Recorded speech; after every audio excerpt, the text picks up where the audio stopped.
Recording. All right. In three, two, one. Bom dia, como você está? Chama, you know what I'm saying? Like, good morning, good afternoon, good evening to wherever you are in the world. Welcome to another episode of the Conflict Management Podcast Show. We are an MMA podcast show, talks about UFC, talks about MMA type stuff. And I am one of your hosts, the man, the myth, the legend, Mr. Half Man, Half Amazing, Mr. Main Event, Mr. The man who's so nice they named him twice because he's cool as ice. The one, the only, Malik Miles. I'm here. We're back at it again. It's a late night show. Let's get it. Let's get it. Let's go. All right. And my co host. Yeah, the Hall of Famer, one namer, electric, and echoes in the annals of history. It's Edon, and like you said, it's a late night show. We're gonna get goofy. It's gonna happen, so be prepared. But we're reviewing UFC 307, the one that just passed, the Salt Lake City card, and there's a this card had a fair few big moments, even though I would say overall this was kind of a sleepy card, like Oh, not a yeah. sleeper card, a sleepy card. Yeah. I think the Alex fight saved it. Oh, high key. Because shout out to Alex and our like his I just realized this, I should mention this. Shout out to Alex, because because of the big win from Alex, which we will get into. I thought it would only be right to get us right in the intro with a Portuguese intro. Mm. Bom dia, for those that don't know, this is good morning. Como você está? How are you? Shama, let's go. So we come with the energy for you late in the evenings. But I thought I should just bring that back, circle it back real quick. So we're gonna roll it back forward. But yes, I do think on paper it looked like, oh man, this is gonna be a good card. This would be interesting. It'll be fun. And I think that sometimes you do run that. Sometimes I think maybe because we as fans get like really spoiled with like a 300 or like a Madison Square Garden, or like the past few pay-per-views have been, I would say, good pay-per-views, and sometimes you do run into those ones where it's a little slower, it's a little slower pace.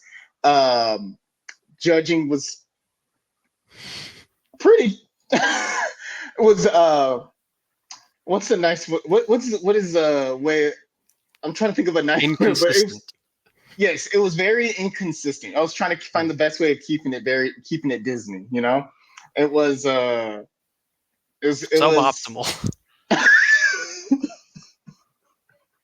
yeah, it was the judging was judging. Mm. That's how we'll leave it. That's how we'll put it. It was like abstract art. If you squint hard enough, you could see the art.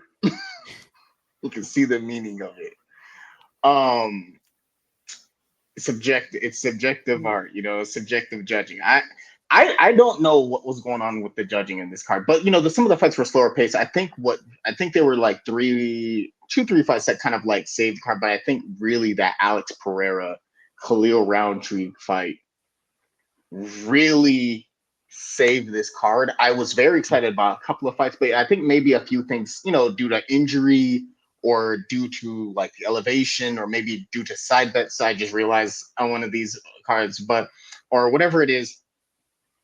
I think certain things, kind of like the elevation and the kind of injuries, a number of things, adrenaline dumps, it could a bunch of things could have happened to, like, where some of these fights played out less favorably than others. But the Alex, starting first, I want to start with the Alex Pereira Cleo Roundtree fight. Amazing fight. Before we go into our to the high praises of Alex, I want to say, shout out to Khalil Roundtree. Yes. Heart of a lion, heart of a champion, heart of a warrior, that warrior spirit. He showed. I love watching fights like this with the contender. He lived that fight, was the literal embodiment of, like, this is your Eminem 8 Mile moment. It's time to lose yourself. You know what I mean? Like, um, and truly make the most of this opportunity. You know, carpe diem, seize the moment type thing. Because he went out there and really put on for the Las Vegas area. You know what I mean? And truly showed the heart of a lion. You know, the heart of a champ, because he he went into like where it was very stacked odds. Even we said on the pod last week, I was like, I don't see how he does. I feel like Alex is gonna win, and I was like, oh, this is very, you know what I mean? Yeah. But I was like, it's either gonna be really good or just like a one-sided affair. And clear, and you know, he had the reach disadvantage. Alex pretty big, you know what I mean? You know, Alex got that aura. He got that like Kenshiro Fist of the North Star kind of like aura about him. He's got that Kenpachi aura. So I think that a lot of people going into it was like, oh man, I don't know if you got it. And then he looked him down in the eye. They didn't know they had the stare off. He was like, nah, Mm. cool as ice. They ice ran through my veins, ice water.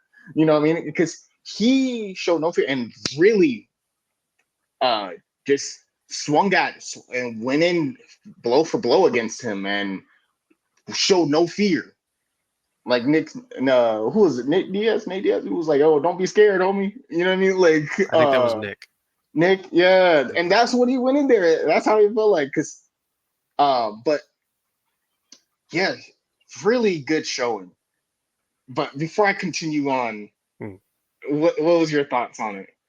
Okay. So I think when we did the preview, I Mhm, thought I gave him enough credit to say like, oh, he'll make it to round two. mhm. Not only did he make it to round two, he won the first two rounds. Yeah, So I mean, this surpassed anybody's expectation as far as what this could be. Uh, I mean, you have to give it up to the matchmaking. Once again, it's whoever puts it together at the UFC knows exactly what they're doing, and they made this happen. It's plenty of people would have patted you on the back and said, "Well done for picking more obvious matchups." Plenty of people were upset and confused by Khalil at eight getting this opportunity. But the matchmakers were right. This was a really entertaining fight. It was a great fight to make, and even in a high altitude environment, this is going to be, it'll join the all time classics that have been in that arena, and it it seems like every time we're in that arena, something crazy happened. It's you had Leon knocking out Usman for the first time in that arena. which was It's a you crazy had, moment. and what was the other main event that was there? Do you remember? I think was Alexa Grasso. No, that wasn't Alexa Grasso. There was another moment that I'm blanking on. It might have been Pereira again. I mean, Maybe. just statistically, it could be because he's the most Yeah, active fighter on the roster. So it's, yeah.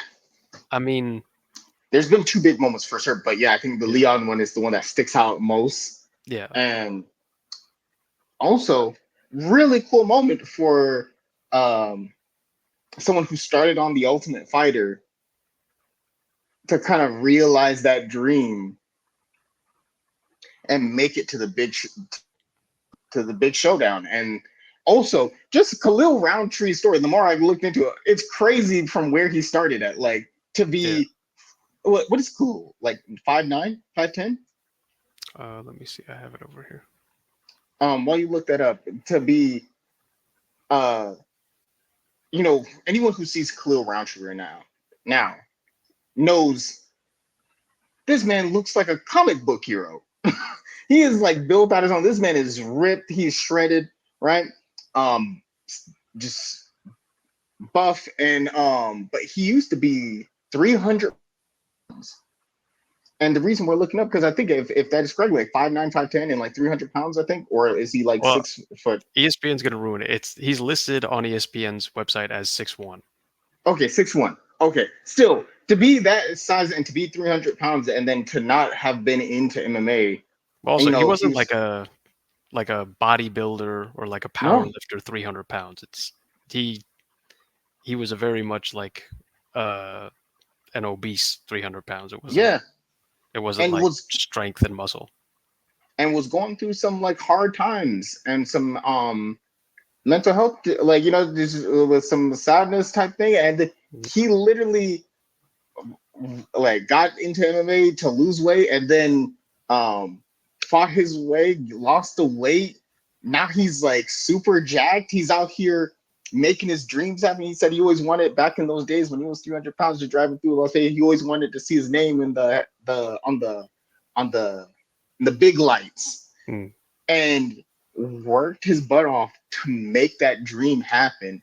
Getting to see his name on the marquee in the big lights for the title, and then had such an amazing thing, and then to win 2 rounds against a guy who's looked untouchable, who's been unblemished, who's just been decimating the division, and to make him make a have like a back and forth kind of like showdown. Because again, I agree. I gave Roundtree the first 2 rounds because I thought it was really good how he was like trying to close this and dart in, land those punches.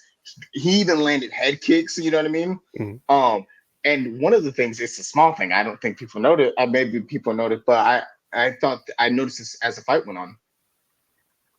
Most people, Alex is just taken out. Alex is crippled, a lot of, not crippled, but like immobilized Mm. some of the best kickboxers in the world, the best fighters in the world, with 1, 2, 3 leg kicks, right? Yo, Roundtree took 15 of these like grounds, like splitting, these like thunderous leg kicks. Mm.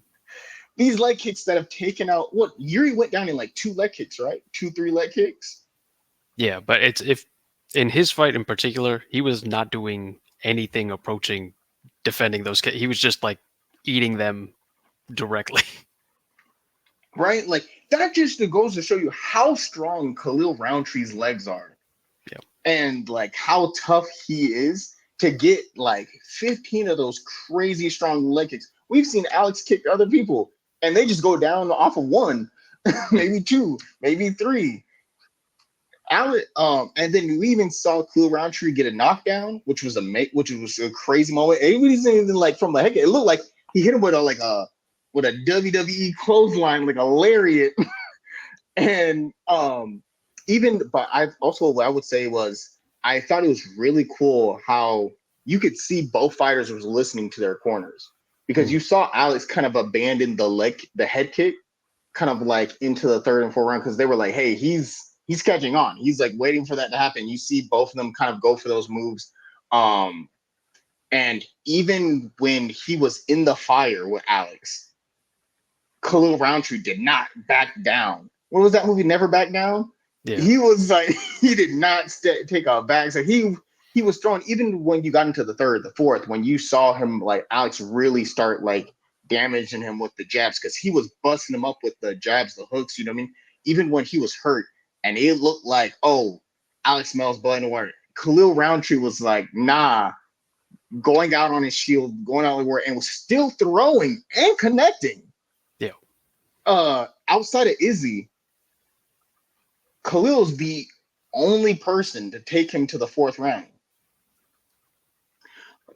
3 or 4 champions have tried Mm. to try to do that, and Khalil Roundtree accomplished, no shade to anybody, but like Khalil Roundtree could accomplish something that like Yuri tried, Jamal tried, Sean Strickland tried, Jan Blachowicz tried. All of them are great fighters, Okay. Well, are good Jan fighters, and Jan wasn't a main event, so he couldn't yeah, take main him event, past the yeah, third. true, yeah, my bad, sorry. So taking Jan back, but Yeah. Jamal, Sean, Yuri all Yeah. Still a tried. list full of champions and like Yeah, top guys in division still. the only person, uh, so Khalil and Izzy are the only person to ever take Alex into the championship rounds. So that means, other than probably the greatest middleweight, the greatest kickboxer, greatest middleweight of our generation, is the only other person other than Khalil. Khalil's the only like this. The only two people in this category is Khalil and the guy who's considered the greatest middleweight of like our generation, and like the second greatest middleweight of all time. That's pretty rarefied air and Yeah. pretty great company to be a part of. Well, and It's like also, you. like you said, it's the Mhm, full like staying defensively responsible, mhm, never quitting on himself, never gave him the mhm, free punch upstairs, always mhm, kept that front arm up, protecting himself from the left hook. It's really did a good job of staying compact and mhm, doing the fundamentals really well, defensively especially, that mhm, guys like Yuri don't necessarily do and present themselves as targets in that way. To the point where the ending sequence, the only way it was going to end was if that damage kept going to the leg, or how it eventually ended, which is Alex was getting to the target a little bit and splitting him with the jab, and then he was still protecting himself from the hook. So Alex said, "All right, well, you're giving me one target then," and he ripped the body with that left right boom, and just boom, raked across. uppercut. Yeah, Yeah. and that was really the it was when he hit those two to the body and like really ripped and dug in there and came Mhm. across it. That was finally when the body told the head like, "We can't take anymore. You can't stand. This is Yeah, insanity." because Khalil's eye was closed Yeah. and his nose was busted, but he never gave up on himself. And I was like, I thought that was so dope that like even in the face of adversity, like any lesser fighter would have definitely would have like because Khalil took some shots in that fight, Yeah. some strong strikes, some strong hits where I think a lesser man, lesser fighter would have definitely would have gotten him and been like, you know what, I'm gonna go ahead and go down. Alex is known as the knockout guy. And there would have been and nobody would have faulted them for it. You know what I mean? They'd have been like, oh man, just Alex is just that guy. But Well, nah, Khalil was like, especially no, when you come in not with today. the cut over your Hmm. nose and he starts getting the jab going and he starts opening you up and then the one eye closes, it's if at that point you would have silently made a deal with yourself to just kind of limit damage and and wait for an opportunity to get out of there, most people would have said like, "Wow, still what a great effort." But Hmm. like you're saying, to double down on it, to come out there and keep Chase your throwing, dreams. yeah, keep going. That I every single time that I throw, it could be the one. So I'm going to keep Yeah, betting on myself. I'm going to keep going. I'm at altitude and I'm going to exhaust myself throwing these big, heavy hooks and punches and uppercuts, and I'm going to keep going as long as I have something to swing for. and he left it all in the ring. Because I know, like, even though he lost, I feel like Khalil should hold his head high Yeah. because there is nothing to be ashamed of in that fight. Like Khalil went out there and really put it all out on the line. He really went out there and gave it his 150%, like 100%. Nah, he gave it 150. Like he went out there and was like, "I'm gonna give it all I got, and either I'm gonna just go until my body can't go no more, or I'm gonna win." And And I he would might not have rather. left with the championship, but he just got a bunch of fans Oh yes, off the back of he. that, and he launched himself way ahead in his career. Oh, absolutely. Like I watched that fight and was like, I want to see the next Khalil Roundtree fight. You know what Yeah. I mean? Like he won a fan in me. Mm.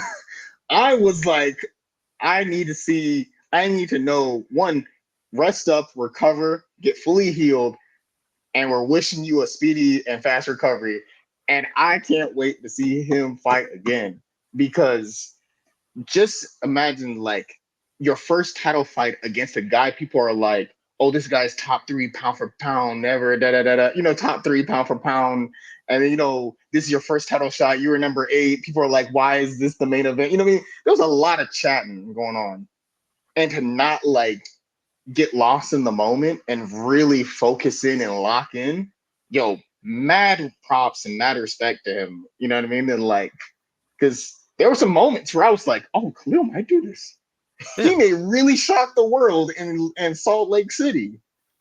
And just wrapping it up on the Khalil part Mm, before we get to the praise of Alex, Can I just say once again how terrible and cowardly the rankings are and the people who do the rankings? To have Khalil Oh, Roundtree what? stuck at 8 after that performance is absolutely ridiculous. He has come Yeah, as close as anybody in the division has, and plenty of people have got the shot. he's come the closest. Not even closest to anybody. He's come the closest in the division. Yeah, The Like we said, the only person to take Alex as far as he did, the only person to take Alex into the championship rounds, the only person to push Alex into the deep water, the only other person is the greatest middleweight of our generation and the second greatest of all time. That's the only other person. So because literally after watching that fight, I think Khalil's the first person to make Alex like bleed in the UFC because he bopped him and like Alex's nose was bleeding, gave Alex a black eye type thing. Like after watching that fight, that fight was so good. I think that fight saved the entire card. yeah, Like I think that like the card was cool and it was good, right? It was but that fight had me like, wow, you know what I mean? yeah. Because I watched that fight and said, yo, even though he lost, I feel like Khalil showed and he proved to everyone he should at least get moved from 8 to like 5 at Right. the minimum. I mean, right now, Like, he's ranked behind Nikita Krylov, Volkan Uzdemir, Rakic, Blahovic, Hill, Ankalaev, and Prohashka. and I think he's because he because where I think he should be above Nikita Krylov. I think he Yep. should be above Uzdemir. I think he should be because Jan Blahovic is 6 or 5. Blahovic is 4, Rakic is 5. 4. He should be above Rakic. I Yep. personally believe so. And I think he should be. I think you earned the right, the ability to be above Blahovic and be number 4 because I think if we're talking about just the past champions like Blahovic, we're talking about the legendary Polish Power, we're talking about Jamal Hill, the Sweet Dreams, you know what I mean? We're talking about Yuri Prohaska, the Czech Samurai, you know what I mean? The He did something they like. He lasted longer than all of them, all the previous champions. No shade or anything, but like he put on a proper effort. Does he go to number 1? No, or does he go to 2? I don't think so, but I think he definitely deserves to be in the top 5 because he showed, hey, he's just as good as all of the other champions who are in the top 5, and he showed that like, hey, I'm able to hang in this division in the top 5 because 3 champions have tried, 3 champions have failed. Khalil took it further than all 3 of them. If we're just being honest, I mean, I'd even put him as high as 3 above Hill because I would do Hill's that. I would have no problem. Hill's best win of a guy who's still ranked in the top 15 is Johnny Walker, and Johnny Walker's ranked at 9. Yeah, So, honest. Go ahead. I Yeah, mean, that he didn't have a great run to the title, and in the title he beat Glover, who is now retired. yeah.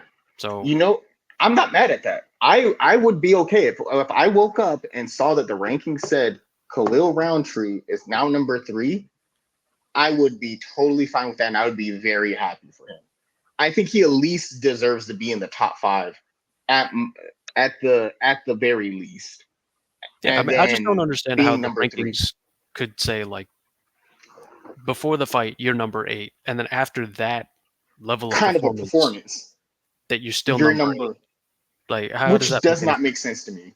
Yeah, Like, and you know what's another thing that also, because I think the rankings mess up a lot of things. Because you know it's also madness in my mind, right? mm, With after that kind of a fight, that somehow Alex is still under Islam Makhachev in yeah, the pound for pound rankings is so mind blowing to me I think that it is madness. I think because let's just going off of facts, right? We're gonna look at some things, right? All right, we're gonna. This is just what Alex has accomplished in the last 2 years. 2 years. In the last 2 years, Alex Pereira, Poatan, Mr. Hands of Stone, has broken Ronda Rousey's record of defending the belt 3 times in 175 days. Rousey had the record for defending it 3 times in 175 days. Alex Perez broken that record. Already, boom, right? Mhm. Alex Perez also headlined all of the major pay-per-view cards of this year. All of the major ones, Alex Perez has been the headliner, the main event, the headliner for, right? Also, Alex Pereira has the most title wins since November 22. Since November 2022, Alex Pereira has the most title wins of any champion since November 2022. The only 3 people who were in that conversation, right? Alex has had 6 title wins, I guess you could say, in that time. Has had 6. Alex's record since November 2022 has been 5-1 in title fights. 5-1. Only loss being to Israel Adesanya, who we have said is the greatest middleweight of our generation. Second only to the legendary Spider Anderson Silva, which is an insane record. So he has beaten Sean Strickland, former champion. He has beaten Jan Blachowicz, former champion. He has beat Jamal Hill, former champion, and has beaten Yuri Prohaska, former champion, twice, and has beaten Israel Adesanya, a former champion and future Hall of Famer. And then the only loss he has is to Israel Adesanya, right? In second, both Volk and Izzy are tied for second and third because they have the same record. Mhm. Izzy and Volk and they're all great. Volk is definitely going into the Hall of Fame, and he is considered one of the greatest at that weight division because I believe that's featherweight, right? If I'm not mistaken. Yes. Izzy and Volk have 4 title wins in since November 2022, right? And Izzy and Volk are 2 of the most active champions. They've had 4. Their record is 1-3, right? Not Izzy. Alex is 5-1 in 6 title fights since November 22. Also, another thing, after this fight Saturday, Alex is tied with the legendary Hall of Famer, Olympic bronze medalist, double champ, 2 division champion, Daniel Cormier, DC, for tied for most light heavyweight defenses. He's tied third for most light heavyweight defenses in the modern era. So that means, and we already know who's number 1 for the longest title reign in light heavyweight era is the legendary Johnny Bones Jones, the greatest combat athlete of all time. And so when you're looking at who he is in rarefied air with, so that's Johnny Bones Jones, greatest combat athlete of all time, no debate, not having it. if you're mad, go argue with the wall. No, and then you got Hall of Famer Daniel Cormier, DC, the double champ, with an Olympic bronze medal in wrestling. And then there's Alex Pereira. The conversation ends there. And then even beyond that, right? Alex is a 2 division champion now. He's won the belt at middleweight. He's won the belt at light heavyweight. Might be the first person to win ever to win it in a third weight division, but he's restored order to the light heavyweight division like Avatar Aang. When the world needed him most, he came and restored order to the light heavyweight division. You know what I mean? Mm. And so we've gone through all of Alex's accolades, right? And he's only number 2. And then let's go through it. Islam has only beaten 3 former champions: Charles Oliveira, the legendary Super Saiyan, Dustin Diamond Poirier, and Volk. Alex has 3 title defenses at light heavyweight. Islam has only defended the belt once in his own division, and then fought Volk twice, who's at the lower division, right? In a weight class lighter than him. Yeah, it was up at 55, but both Up at times he was 55. fighting the featherweight Yeah. champion, not a The 55 featherweight who champion. Exactly. worked through the rankings to get there. And Volk is great. And Yeah. I think, and I thought Volk won the first fight. Yes, But it was very close. it was very close. And when they said Islam won, I wasn't mad. I was just kind of like, oh, God, I could see that. And then he finished Volk in the second one. So Islam is good. Islam, I think he should be. This is how I think the power ranking should go. Is John Jones, as long as he's active and he is still fighting, it goes John Jones, Alex Pereira, Islam Makhachev. Because amongst all of what we just said, again, Islam only has 1 title defense in his division. Alex has 3. Islam has beaten 3 former champions. Alex has defeated 5. 4 or 5. And then the list of accolades that I just mentioned for Alex is starting to hit what I would start. I feel like he's getting to that point where, do you think he should be inserted into GOAT conversation yet? I think you kind of have to. Yeah. Oh, okay, go ahead. What do you think about my ranking? John Jones, Alex Pereira, Islam Makhachev. Because I think Islam is a really good wrestler, and I think he should be in the pound for pound. But I think he should be third right now compared to the current rankings of Islam, Alex Pereira, and John Jones. Yeah. So I think as far as the current rankings, I agree with your ranking way more, just because it's logically consistent. Where you're saying what a guy has done over the course of his UFC career is what matters here, and that's what I'm judging on. Versus the current rankings for pound, which seem like a weird mix. Because if you're going to say that John Jones can't be the top 1 because he hasn't fought recently enough, well, then Alex has to be the top because he is the king of recent UFC history. He has the most title wins since November 2022. He has 6. And he's done it at 2 different weight classes now. So, which is more than Islam has done. Islam's only done it at 55.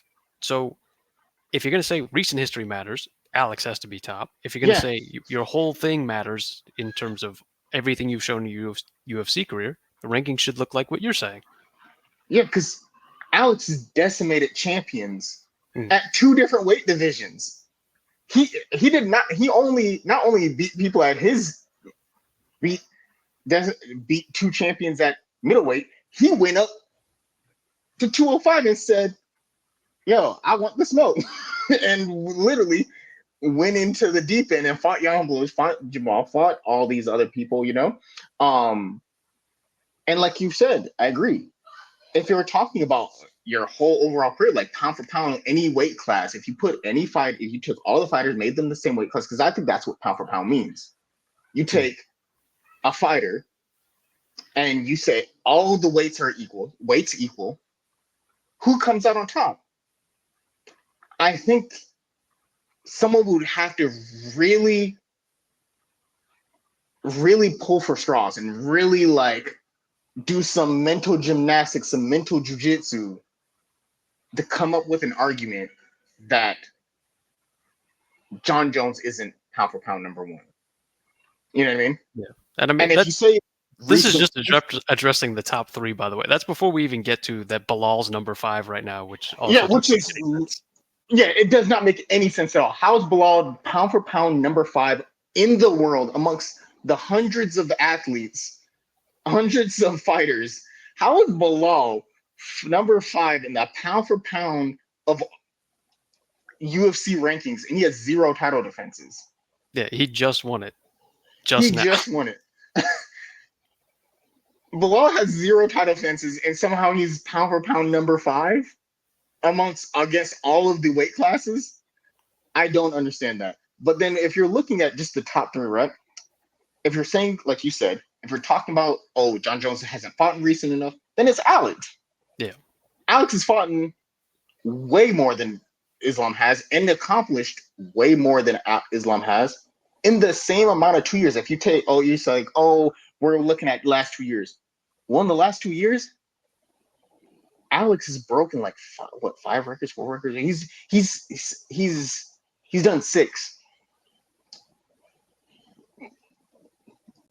What are we talking about? You know what I mean? Like, I feel like it's. But then if we're talking about all time, there's no other conversation than Johnny Bones Jones. John Jones has like 19 title fights. Yeah. Well, that's the thing And is, in order for there to be a real like conversation, if you're not going to like throw people out for having failed tests and stuff like that, if you're just going to have the whole conversation, it has to be if Alex can get that third is when it becomes interesting. Because if it's Mhm. just 2, there's plenty of people who have 2, and nobody would say that those people are above John Jones. Mm-mm. So if he can capture the third, especially if John is the active heavyweight title, which he is right now. So if Alex can capture that third, either by fighting John directly, or if John were to leave the division and Alex were to capture it, suddenly you have something there to say, oh, Alex is in there. So like right now there's a like of a debate, but if he can Mhm. get that third title is when we actively start to go like, okay, the sample's really small because he got here kind of late. Mhm. But maybe, if you can do something no one has ever done before, now we got to start to go, maybe you are. It's Mhm. maybe what we're seeing right now is as good as it gets.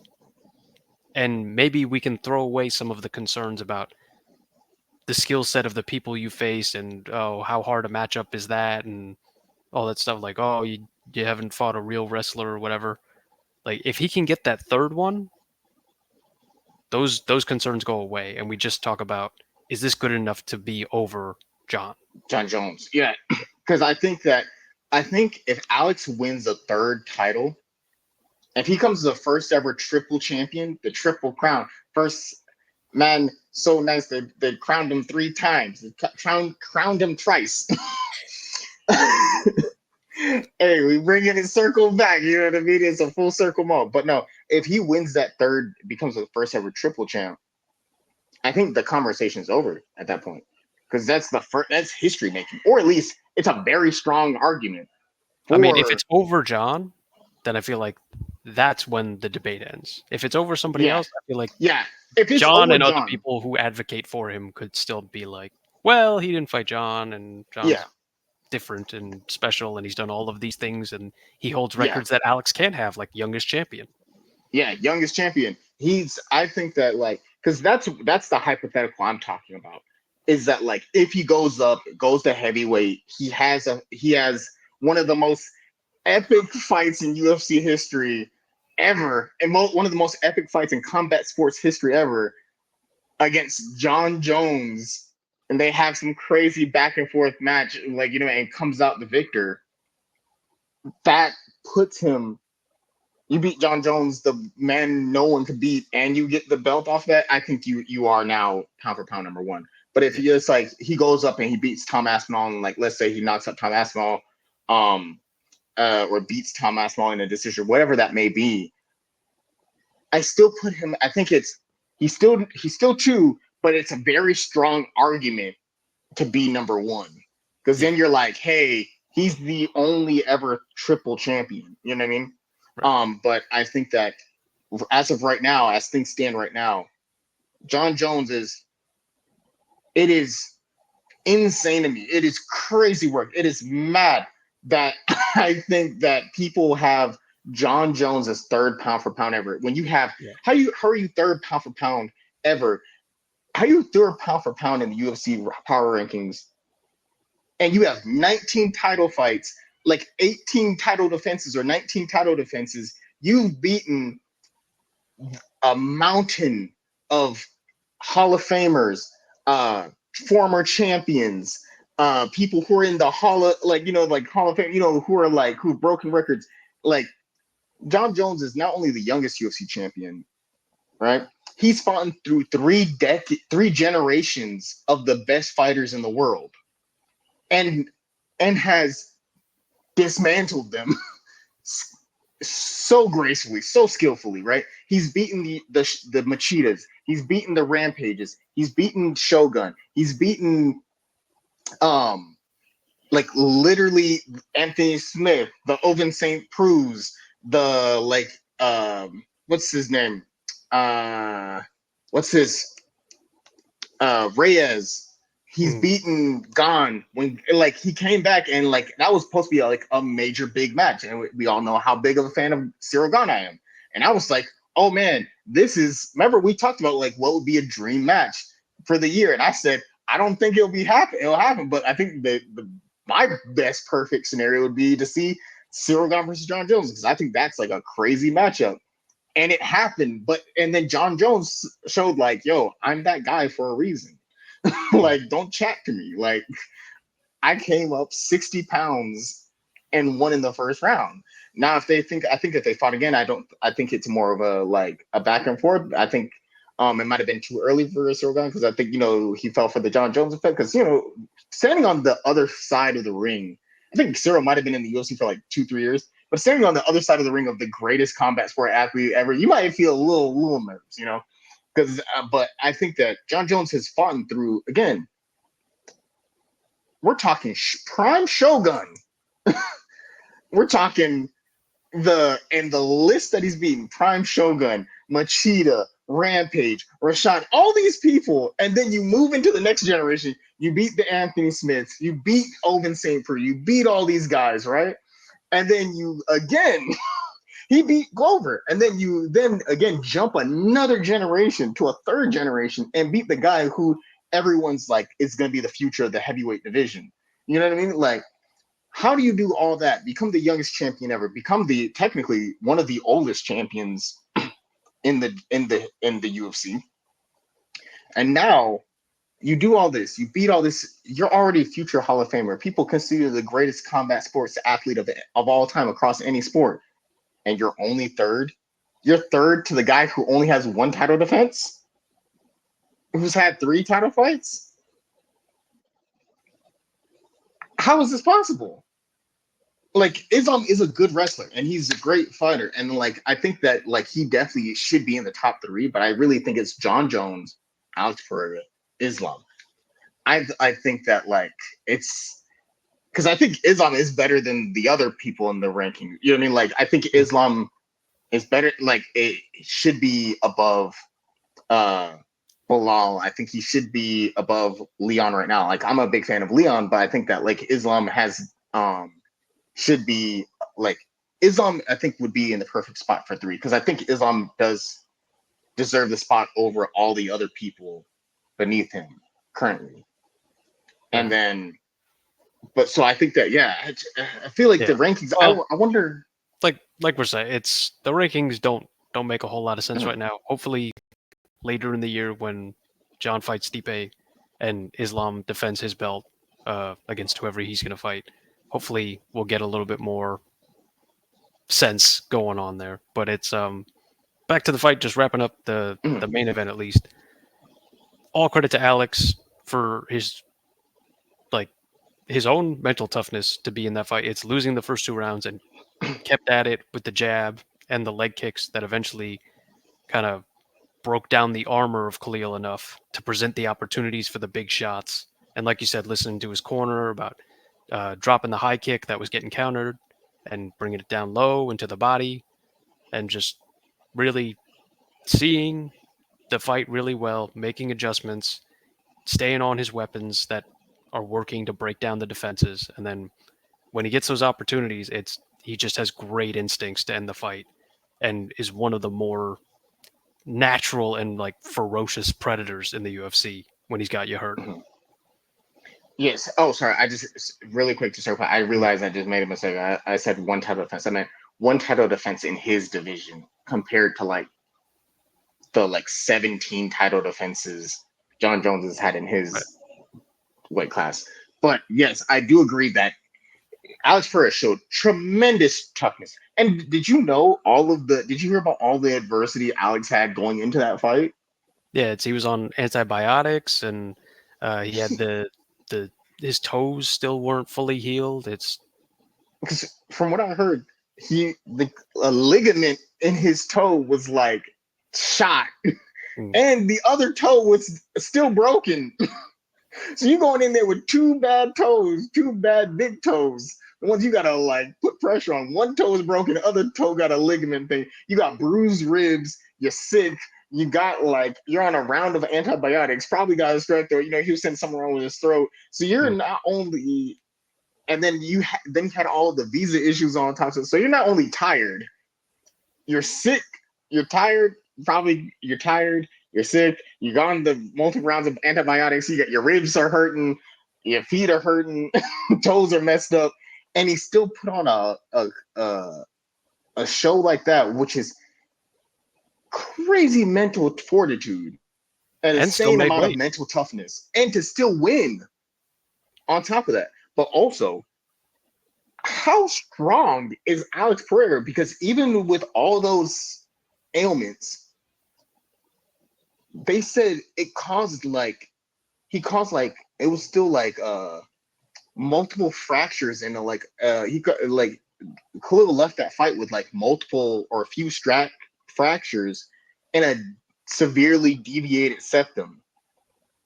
So that was Alex at like what 60-70%, and he still Yeah, caused that much damage with two bad toes, bruised ribs, and like tired. You know what I mean? right. And Which is an insane thing. like you're saying, 'Cause, to have all of that and to still be Mr. Reliable for the UFC, to yeah, show up still, to make weight still, and to still perform.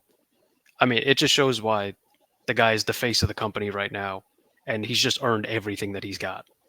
yeah, because he has this like the what I we talked about the championship charisma, the CC. You know what I mean? Him and Oliveira, they don't speak English. They don't like or they speak very little, and they Mm, speak mainly Portuguese. But you can feel the charisma. You can feel the energy when they talk. You can feel that aura. Where you're just like, man, I'm locked in. I'm here to listen to hear what they say. And I think that we see um Alex, and he's like, because I feel like outside of the fights, Alex is all good vibes. I see him mm. dancing with the coaches. He's doing YouTube videos with Nina Drama. You know what I mean? He's like, I think that like, and then also, can we talk about how much of like just a cool down there dude Alex is outside of fight? Because everyone sees the Alex in the ring where he's just knocking out guys with the left hook, Mike Tyson style, chopping people down like trees with the leg kicks. Doing that crazy intense stare down before all of his title fights. This man does not blink for like 2 minutes straight and just looking his opponent straight down. But all the people he's beaten, because he said it in his when him and Anthony Smith had that interview. Mm. Every person he's beaten, or every person he's fought, whether he's won or he's lost those fights, he wants to do what he can to help his former opponents out, which is such a salt of the earth type dude move to be like, hey, whether it's easy to be like, hey, I want to help you out because I won. Even if he's lost, he's like, hey, bro, like, hey, let's connect. Like, hey, let me see what I can do to help you out. Hey, maybe we could train, blah, blah, blah. Or even to beat someone. Because usually if you beat someone, you move on with your life. But he's like, nah, hey, if you want to train, I have skills that I think could benefit you in your career. I think you have skills that could benefit me in my career. Hey, how about we train together? Hey, how can I help? Okay, boom. Even a dude he fought before, he put him on the team to train with him. And it was like, hey, I want to put like, hey, it's a great fight. Appreciate you as a human. I want to put money in your pocket. Hey, come train with us. I'll help you where I can. I feel like you can help us in this way. Even with Sean Strickland, he barely, him and Sean Strickland was training together. He's offered Izzy, hey, even though we've had this like epic anime level trilogy, like, oh man, like this crazy anime level rivalry, hey, he's down to help him train. Because can you imagine if Izzy and Pereira trained with each other? How crazy better they would be. Like they're already crazy good, but it would be like Goku and Vegeta training with each other. It would be like Naruto and Sasuke was like, hey, you know what? We're gonna start training together. Our ninjutsu and taijutsu about to be through the roof. You know what I mean? Mm. That's like seeing Cody Rhodes and Roman Reigns tag teaming and being like, ah man, we're the new we're the new faction. We're taking over. Like, you know what I mean? I think that is so dope though that like Alex really does take the time to like really care for his teammates, his family, and also his former opponents. Because sometimes you win, you move on with your life. You lose, you move on with your life. But he's like, nah, let me see what I can do to like help you accomplish your dreams while I accomplish my dreams. I think that's such an epic thing you don't really get to see outside the fights. If you're just someone who's Yeah. just like watching the fights. Did you get a Uh, chance to hear? Go ahead. I was gonna say it's just briefly on what you said. It's Mhm. I do think the reason we'll never see that combo team up is just because I think very secretly Izzy knows that if he went up there to train with him, he'd like him, and I think Izzy doesn't want to like him. I think he wants. I know he's doing that thing right now of like, oh, like go ahead, bro. Like, I'm gonna pick you in all your fights now, and like, Mhm. yeah, I have the win over you. So go out there and do it for the both of us. I Mhm. know he's kind of taken that kind of turn. I still think it bothers him deeply that Alex is so successful. Um, and I think that he doesn't want to be friends with him right now. Hopefully like post retirement he Mhm. can let it go and realize like Alex is just a nice guy and you can be The friends with him. You don't, nicest. it's even though you've maybe like created a monster for your own career that's hasn't helped you become the face of the UFC and the like ultimate conqueror that gets to have the beef with John Jones.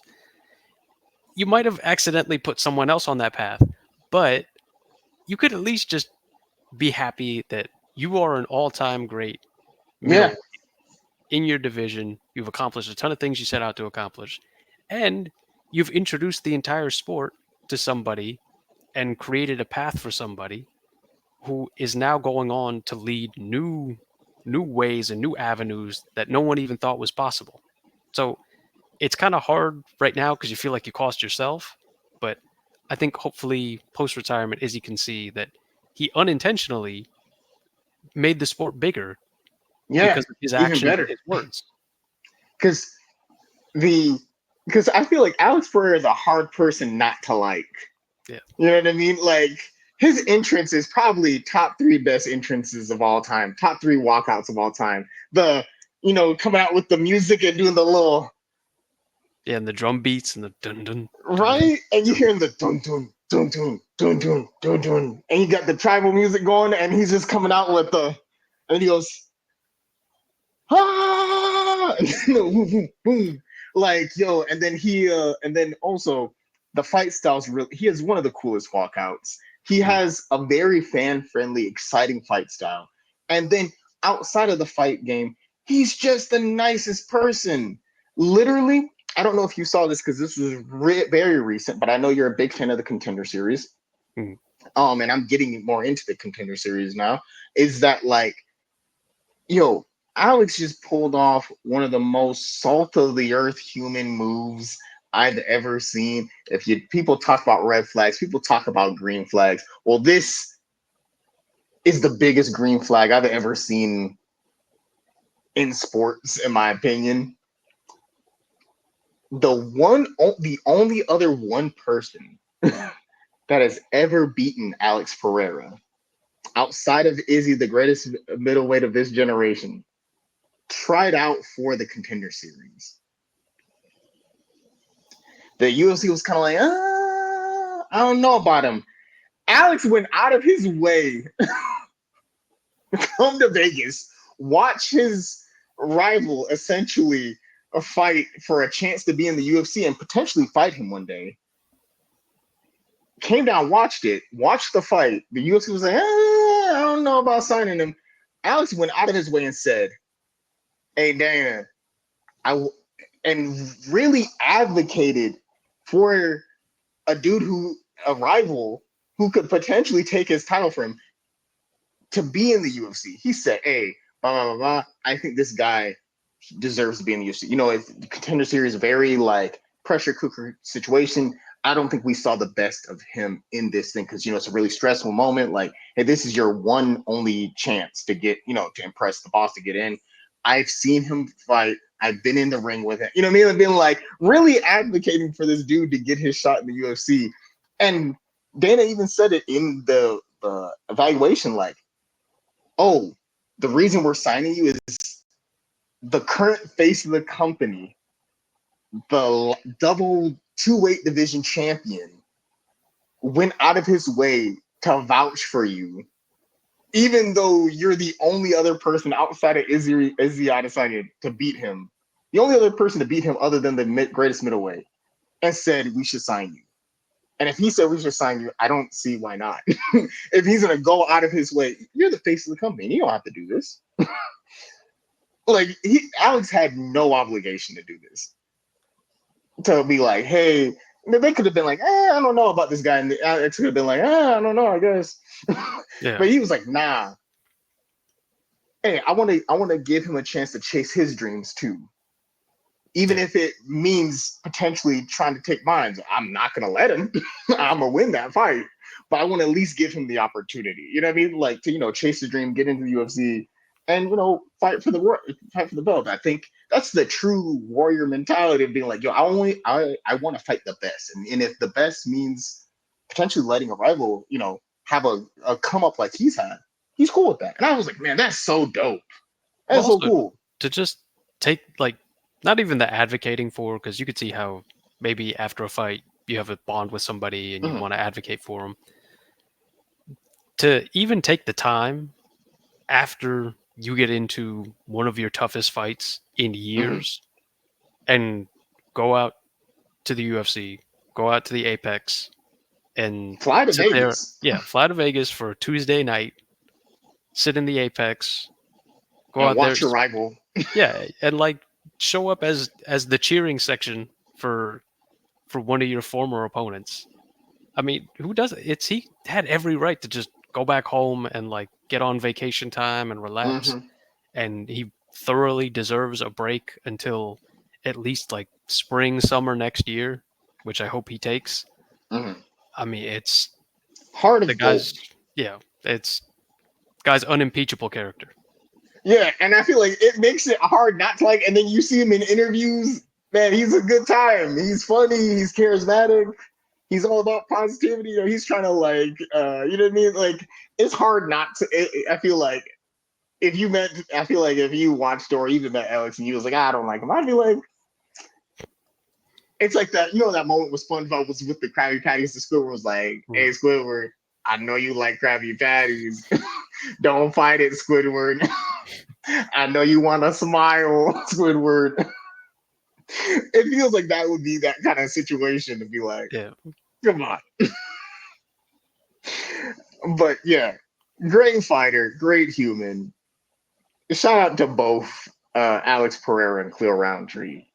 Yes, because Like, now we got to get into the rest of the card, which had a couple moments, but was not as exciting and fun as that.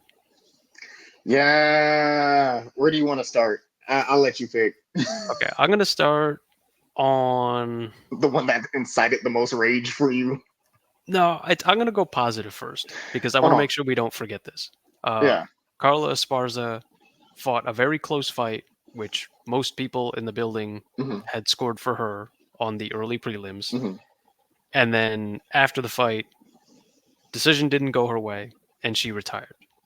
And we got a nice moment of Carla with her child in the Cookie Monster outfit. which was cool. And yeah, and the UFC got a package together like they do normally when uh, significant fighters announce that they're going to Hmm. retire at a time, which Hmm. super good move. It's I love when they do that. Hmm. And Same. Carla at least got her last UFC moments to kind of be in there with her kid, Hmm. lay the gloves down, and all Hmm. that. So it's congratulations to Carla on a great career. Hmm. Uh, seems like most people thought that you won the last one, but it's either I way. thought. It's tough champion, UFC champion. You did it all. There's nothing left for you. Go ahead and enjoy retirement. Mhm. First champion for that division. Yep, And I agree. It was a lovely moment. I love to see those like UFC packages come out. You know, when you see them like remember a fighter's career. Got to have that moment with her kid and the Cookie Monster also, which was very cool. And then you got to uh, sorry, cough right into the microphone. That's just lovely. But yeah, it's I think it was really cool to soak in all the love from the fans. You know what I mean? Because I thought she won. I had her on the cards as her winning. Um, but you know, sometimes it doesn't work out that way. You know, but I think yeah, congrats on an amazing career. Enjoy retirement, like you said, and you know it was yeah, she's accomplished everything. So I don't think there's anything really like left to be like, man, I didn't do this. I don't want to come back to that. She's done everything. So, absolutely. And went out. It's a little bit after you won the championship towards the end of your career. So it's mhm, from the beginning to the end. A lot of success, a lot of good memories. It's a great place to leave off at mhm, and have your nice moment. While we're still towards the kind of early prelims and the bottom of the card, uh, Ryan Spann, who was on a losing streak, got back on track with the submission win over OSP. Unfortunately, that was OSP's last fight on his mhm, contract, and looks like he's not going to be in the UFC anymore. So good luck in your next mhm. one to wherever OSP's going. And hopefully Ryan Spann can get back on track right now because he's another guy who I think was starting to show when he was on that winning streak a lot of personality and kind of a hunger and some good skills, but then he just kind of got off path a little bit. And so hopefully this is the kind of rebound for him to get kind of going again. Oh yeah, because once he got that guillotine, I was kind of like, oh man, he's got it. That looks like it's about to be over. Because I think the times I've seen Ryan Spann get a guillotine, Mhm. it's been tight. Like Yeah. I was like, oh yeah, he got it. He got it. And once he kind of got that top guillotine, I was like, oh yeah, that locks it in. So yeah, great job for him. I saw him come out with the Brett the Hitman Hart kind of glasses. You know what I mean? I don't know what those glasses are actually called. I just call those the like Bret Hart glasses. I'm sure there's a name for those, but that's how they're labeled in my mind as the Bret Hart glasses. They're cool. When I saw them, I was like, "Oh man, that's those are some cool glasses." But yeah, overall, that was cool. And then, where else did? What other points did you want to hit on? So I don't know about you. The last prelim that I found interesting was Buckley Wonder Boy. Yeah, Wonder Boy looked good. Yeah, He was winning. I At least I had him winning on the cards. I think the judges had And it that way too.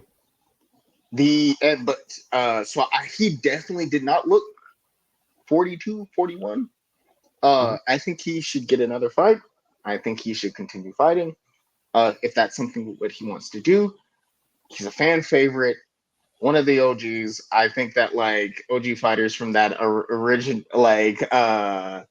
original fighters that from that like time of with the when we were all growing up with when they had the sponsored shorts and everything.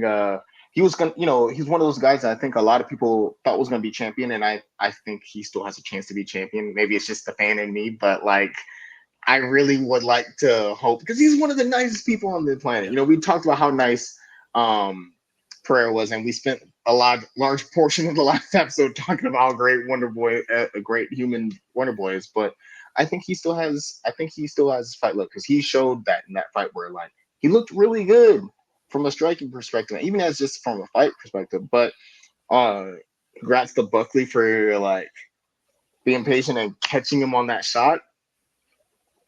Props to him.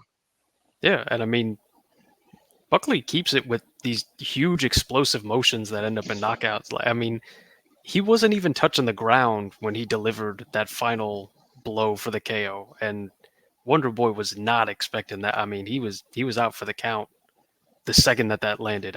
That was a big like video game action. Yeah. Did you see that one punch he threw? It looked like a Superman punch kind of type thing where he like his face ran into the cage. Mm.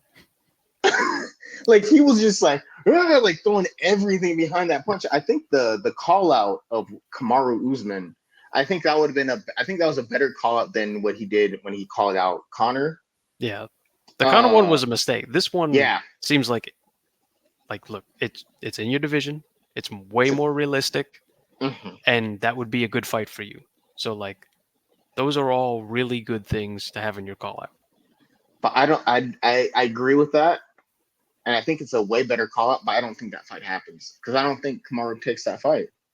Because Kamaru is looking for ways to get back into championship contention. He's looking at fighting guys like Shafkat, or like JDM, like people who can like move him up the ladder. I think it'll depend And because if the UFC decides to go with Shavkat versus Bilal as the next title matchup, then Usman's on the outside looking in, and he needs a win anyway.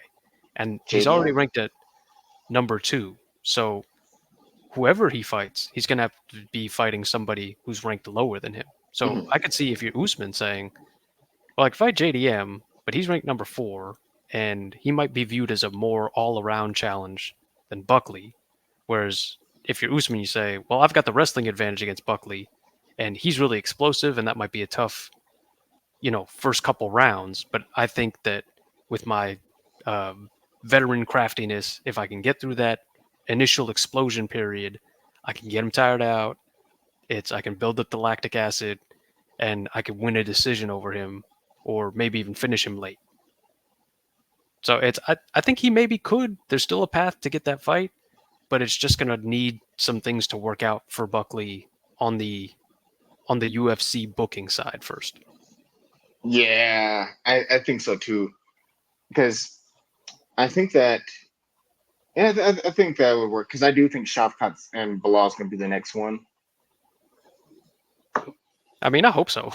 I'm hope so too, because I've been saying this since like 2019, 2020 that Shavkat was gonna be that guy.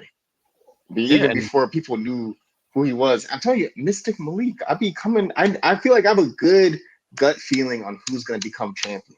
I feel like, or at least most times. I'm like, I won't say like 10 out of 10 because I've been wrong sometimes. I mean, you still got a pretty good hit But rate. yeah, I feel like 8 out of 10. I would say I'm fairly I'm hitting at it like an 8 out of 10. Like uh but I do think he beats Bilal. I don't think that's gonna be Yeah, and he's much starting of to do the kind of promotion and like advocating for himself to get a fight that we haven't necessarily seen before. mhm, So hopefully this is him turning over a new leaf. And as much as I don't think he speaks English yet, but mhm. hopefully, I mean, we've seen with Alex, you don't have to speak English. It's if you can get a message across to the people, and you fight like he does, the people are going to run with it. Yo, he was talking spicy to Bilal because Bilal was like, Shafkat kind of hasn't really deserved. Shafkat was like, hey, bro. He's no, because he said, hey, Shafkat don't really. Oh, I'm gonna finish Shafkat. Da, da, da, da. Information. And Shafkat said, hey, bro, 18 men have tried, 18 men have failed. Yo, that's one of the coldest lines. He said, 18 men have tried, 18 men have failed. I have 18 finishes Yeah. by knockout and submission, 9 by knockout, 8 by submission. You have 14 fights. and only 2 by finish. Who has a better chance of finishing the other? And left him with a riddle. I said, "Oh man, that's fire." And that dude, Bilal was chatting back and forth, and Bilal was just like, "Hey, I think the belt has made you delusional." He was like, "Bro, I think the belt has made you delusional because you don't just become better." He was like, people have to listen to me. I'm the champ. He said, not really. But yeah, So so hopefully that that booking happens and we get yeah, that, and maybe Buckley will get it. yeah, You know, maybe that that's would what be happens cool. when you do a realistic call out. Maybe Yeah, you get it. and I think that I'm looking for that. I think the that could be a cool fight. That would be a cool fight. Or if he doesn't get the Kamaru fight, I think JDM would be a good fight. Um, Yeah, the there's plenty of good names up there for a guy like that to have, and it's he's going to present a fan friendly style in a division that has a lot of like wrestlers who might be happy to go to a decision sometimes. would you consider Buckley a heel I or don't know like? because he's kind of. I would have said before yes, but he's kind of Uh-huh, mended fences with DC, and uh-huh. it's I don't know. I just think he has a certain charisma about him that I find Yeah, likable. he does. It's he has this kind of like underdog, almost like I don't know. Sometimes when he makes it more negative, it's more kind of like Uh-huh, Scrappy Doo-ish, uh-huh. where he's like the little guy who was like, "Let me at him, let me at him," and you're like, "All right, bro, like chill out a little bit. We're not there yet." But Because it's you do admire the take all comers, like trying to bite off the biggest piece that he can get on the steak kind of attitude. I was trying to think of where he, because there's like the super, like there's like the super baby faces, like like the Wonder Boys and people like that, and then you got your faces uh, like Brandon Moreno. You know what I mean? Mm. I think he either falls into face or super baby face. You know what I mean? Or like like Whaley, all those type. You know what I mean? Then you got your heels like Ian Gary and like Covington and like I'm trying to think of other heels. But then you got your cool heels, and like when The Rock was had his peak, like there was like Rock was a cool heel, that who went like face, now he's a heel again. Um, I think that like how we talk about being a cool heel is such a hard thing to do, but I think that like if he's trying to go more babyface, trying to gain more fans, trying to get on more of the fans race, you fight Ian Gary. I think in that matchup, Buckley will come out as the face in that competition. Yeah, Like I think it's hard. I think it's a good sell because I think you would see Buckley and Gary kind of like uh the press conference would be fun because they would be going at it. You know what I mean? And I think that would be pretty interesting. So it would make for an interesting press conference, and I think you would build hype for that fight. I think you beat in Gary. I think a lot of people will be happy about that.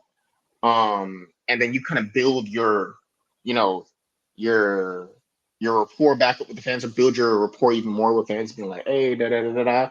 If you're trying to go more of that face route. Um, but yeah, I think that's an interesting one. I think that there's a lot of interesting fights at that division for him. yeah, The absolutely. And I think moving up onto the main card, it's this one. So like, let's be real. It's the big moments are now out of the way. It's Buckley had the big Yeah. moment. Alex and Khalil had the big Uh-huh. moment. It's Carla had her big moment. From the rest here, we're just gonna let you know these are about to be decisions mainly that we're gonna be talking about, and And I some don't like think we less I than agree. stellar performances. And I feel like for like most of them, I don't think we have to go through all of the decisions unless you want to, because I feel like there's only like two decisions that I was like two or three decisions, or is there only two or three decisions left? Because no, um, there's only feel like there's like two or three decisions that I feel like well, we could do the fastest one first because I don't yeah, have that much on it. same. Um, the Leeds versus Holland wasn't a decision. It was a like doctor Yeah, stoppage or whatever because Holland's like rib either broke his like rib.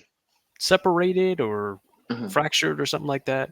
And I saw some people like complaining about it, but like I said, going into this fight, there wasn't that much on this fight anyway. It's not like mhm. there was some big storyline coming for the winner of this fight in the first place. So that's one of the more painful injuries that you can have while you're actively in it. That's not something that adrenaline's gonna like help cover for you in the same way if you like broke a finger or something like that. It's and the twisting and kind of motion that you need to fight properly, it's you're going to be feeling that every single time. So this wasn't a title fight. This wasn't a main event. There were no real stakes on it. There wasn't a personal like vendetta to avenge. So I'm perfectly fine with what happened. I have no ill will towards Holland at all for, some people say, oh, getting out of the fight or whatever. There was nothing on this. If you want to get out of this one, definitely just get out of this one. You fighting compromised and possibly really hurting yourself with a, a rib that's either fractured or detached in some way and like possibly messing up your internal organs is not worth it. Just move on. There'll be more fights. People will still want to see you fight. This affects nothing. I feel that I think his coaches made the right decision, and and Holland made the right decision to kind of be like to cut the fight because while it is a shame that it happened that he broke her because I'm a big fan of Kevin Holland. I enjoy seeing him fight. I like seeing Roman Dolce fight, but I thought it because I think that when you have a rib broken like that, just uh, I've never broken a rib, luckily, thank God.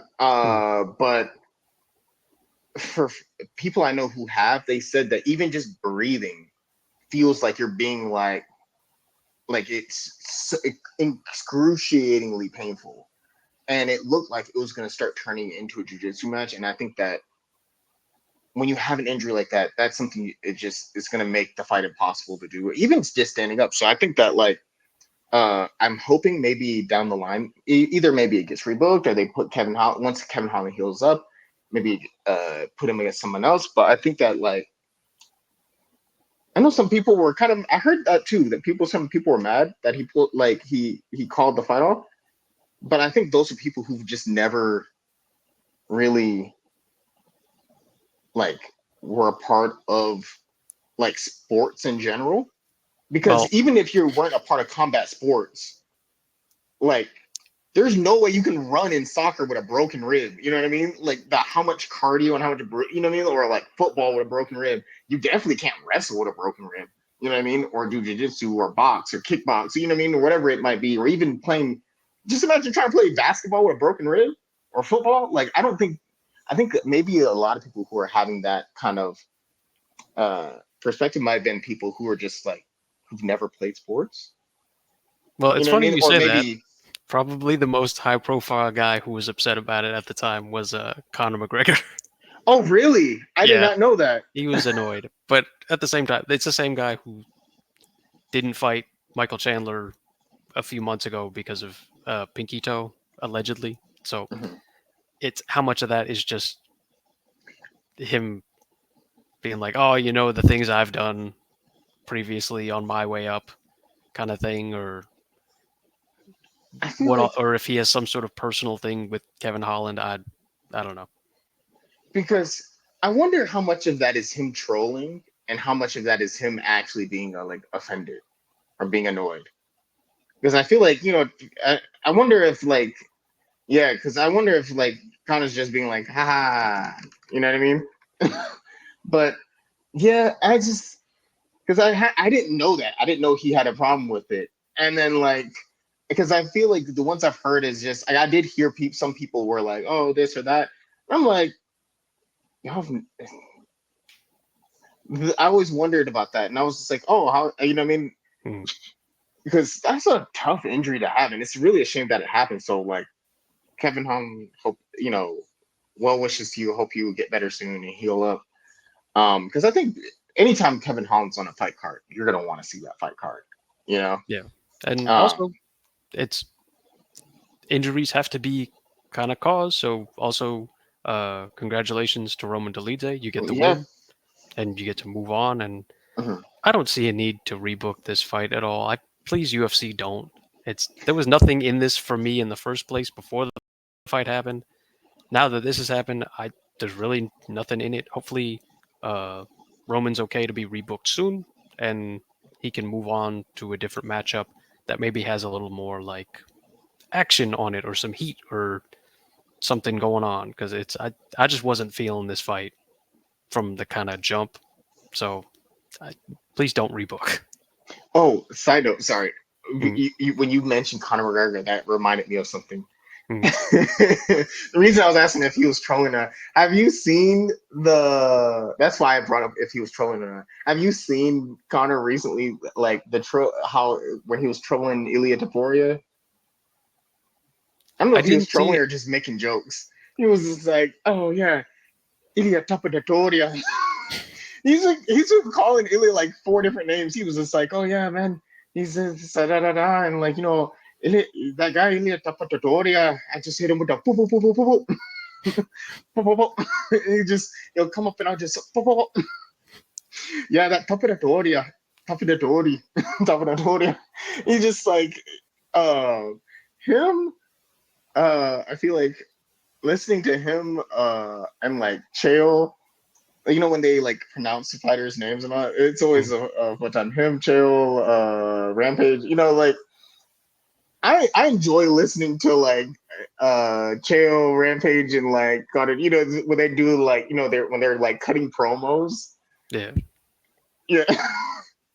Or just like when now that Rampage and like I enjoy listening to like like Chael has that like the YouTube series, mm. you know what I mean, and like Rampage has his podcast, so I enjoy listening to like the Chael's YouTube page, when he's like talking about stuff, or like Rampage, when they're talking about other fighters, it's always like it's a fun time. But yeah, the Taparatoria, it was fun. It was funny. Like, have you seen it?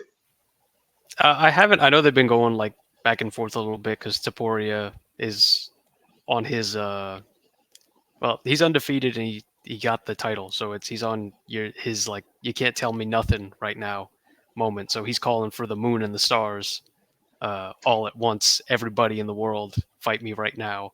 Kind of I'm the king. I can't be stopped no matter what. Kind of moment Yeah, right now. because did you see the his interview with Max Holloway and how it got like the back and forth that they had? Yeah, I saw that. I feel like that will be a discussion for another episode Yeah, because when we get to the preview of their fight, we'll definitely have some thoughts on Taporia's view of things. moving on to the other fight, the Ihor Pretoria Cesar Almeida fight. This is one of those fights for the judges. I don't understand what was going on. I'll Ihor be honest, Pretoria I don't got even poked in the remember this eye. fight. Remember, Oh Ihor got poked yeah, 4 times in the eyes, yeah. This is the eye poke fight. and then literally when Ihor would try to like go and grapple with him, it was like 5 seconds on the cage. They would grapple with like 5 seconds. The ref would be like, I need y'all to work. I need y'all to work. He's like, what do you what do you mean? I am like literally grappling as we speak. And he was like, every 5 seconds they were like, oh, we gotta break it up. We gotta break it up. Like, y'all not doing anything. I literally just shot for a takedown. We literally just started grappling. But also, how do you poke four four times in a row? And like the ref didn't even like did give one, didn't take away a point. Like, Well, also how did that happen? he missed like the first one or the second one so bad that the fight only got stopped and he got a break because he later then fouled him by hitting him in the cup. So there Yeah. was like 5 or 6 fouls in this fight by the guy who eventually won it. So it's if you're if you're Almeida, you got to just be going. Well, we got through that. I mean, can't can't get much luckier than that. Then you get to like kick a guy in the cup and poke him in the eye a few times, and Four nothing bad times. happens. 4 times is crazy. Yeah, like I don't know what happened in that one, but because you imagine if I was you gotta imagine you would be really mad if I got poked. One time you poked me, like, okay, Yeah. that happens. You might just be like, you know what I mean, hands open, trying to like block wherever, catch you or whatever it is, right? And I might be like, man, like watch out, you know what I mean. Second time you poke me, I'm gonna be like, hey, bro, cut that out. Third time, oh, we gonna have issues. And if the ref ain't saying nothing, there's gonna be some words out. The that was a crazy one. Yeah, and I don't know why the ref kept on breaking them up. Yeah, Like it's every 5 seconds. well, we really needed that ref on the Aldo versus Mario Batista fight because And like I'll let you start on this because okay, I know. so it's other people have brought up this point, and I kind of agree with it. I don't understand why the matchmakers put this fight together in the first place. And then I can understand one perspective, but it didn't even turn out that way. And then beyond that, I don't understand why Aldo keeps taking it. It must just be that he loves the fight and just wants to work his way up to the title and just thinks like, okay, well, as long as they're giving me a ranked guy, it's moving me forward and closer. Because so you would think if you're the UFC and you're going to put together a young up and comer who's undefeated against a former legend, Not former legend, current legend, former yeah, champion. Yeah. current legend, former champion, a guy who's fought for the title in this division already, you have your chance as the young up and comer to make a supreme mark and to announce yourself to everybody in the fighting world who is going to see this.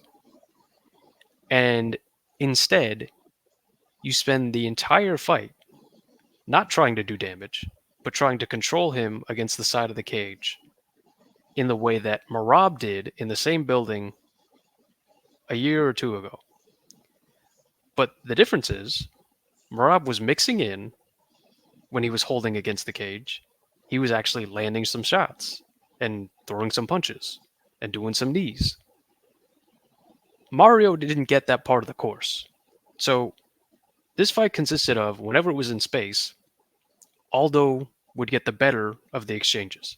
He would land more damage, his shots were more powerful, and you could see it every time that he landed, visibly on Batista. And then, in order to gain ground back in the fight, Batista would shoot takedowns, which would ultimately just pin Aldo against the cage because he wouldn't get taken down. Not one successful takedown. There was like 15 attempts, zero success. And even though that we've been lectured to for the last few years by the UFC and everyone that works for the UFC that the number one damage to score a fight, the number one criteria that the judges are supposed to be scoring is damage. Somehow, two of the judges gave the fight to Mario Batista, who did significantly less damage across all 3 rounds. So, this was a total failure for me in terms of number one, Mario Batista. You completely failed. Everybody hates you, and you will need monumental performances to make people forget what you did here. The amount of times you are going to be stuck on the prelims now and kept away from title shots because of your approach to this fight, you have hurt yourself tremendously in this victory. You have no idea. Second one, the referee. How did you let this happen where there's not an advancement of position? He's not trying to get a takedown. He didn't switch up his mode of attack. He wasn't landing damage. He was just pressing him against the cage. At some point, especially in the third round, you have to step in and break them. And then, on the judging,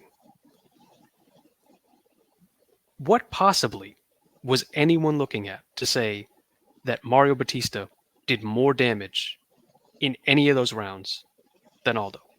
One round at most is all you could possibly give Batista. All the other rounds were Aldo's. It was fairly clear and obvious.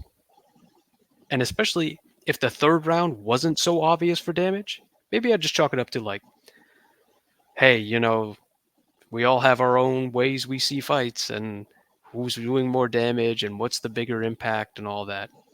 The third round was not close. All the damage was from Aldo.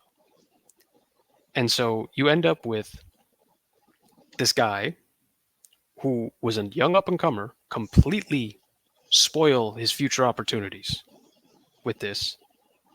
And this fight ended up doing nothing for Aldo.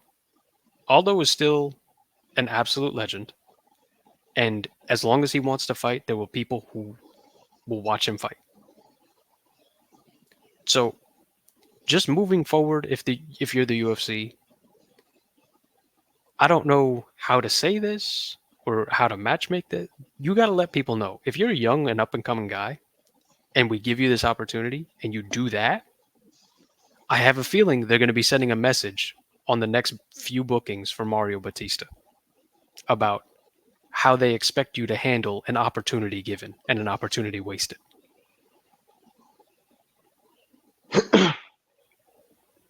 Yeah, the fight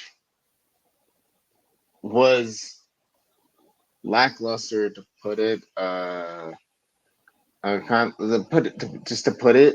I think that from what I've heard, from what I've heard, I can only, it sounded like Mario Batista had a different game plan going into it, but like we saw, there was a lot of clinching, like, you know what I mean, like a lot of, like boxing, when they go into that clinch and they kind of like stall. There's a lot of stalling.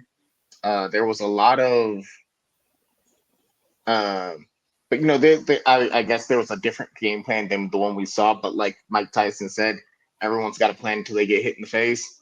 And I think that might have what been happening, been like, oh man, I'm in this ring with this legend, da da da da. But it was, I think the big, like you touched on, the big difference between Batista's fight and Marab's fight is Marab. There was change of, there's changes in action. Like strike, strike, strike, double leg, strike, strike, strike, single leg. He's going for takedowns.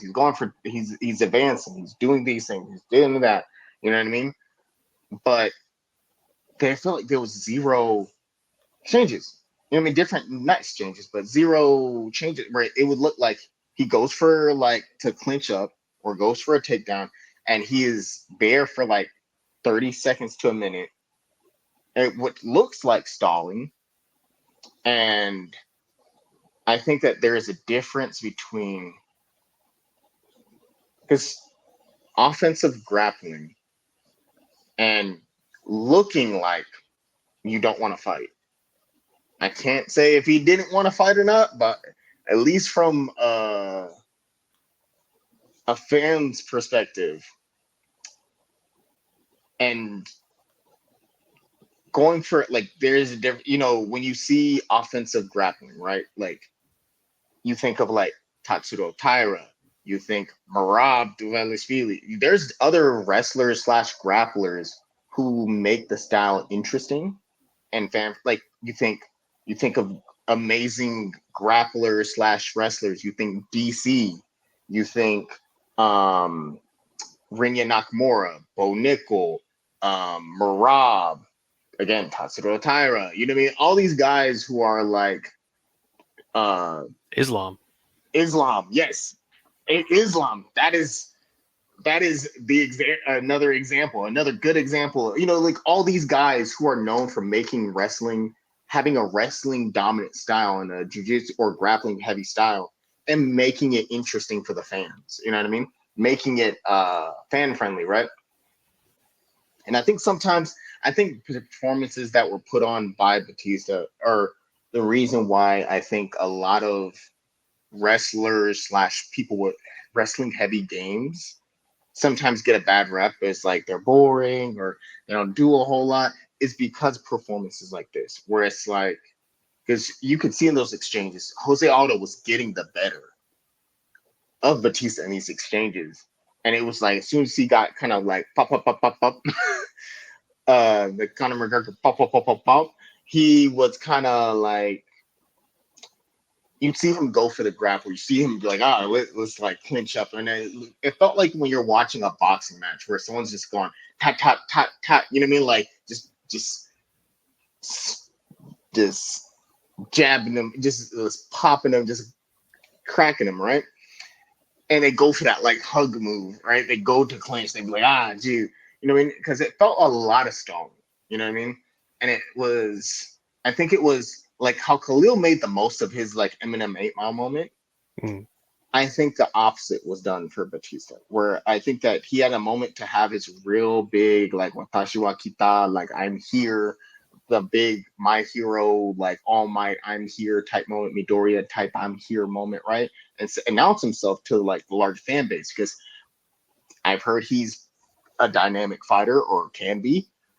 I don't know that because this was my introduction to Mario Batista because I didn't know who he was prior to this. I know he was undefeated. I know he's undefeated. I know he's from what I heard like dynamic and like good. But my introduction to him was a whole lot of stalling and a whole lot of clinching slash stall takedowns. And I watched the post fight interview, and I know he kind of was very offended or at least very mad that like people was like, oh man, the fans are this or people are saying that. But he was, I guess, instead of just kind of being like, hey, was the game plan, but it kind of got changed due to this or that. Kind of just doubled down on it and said, hey,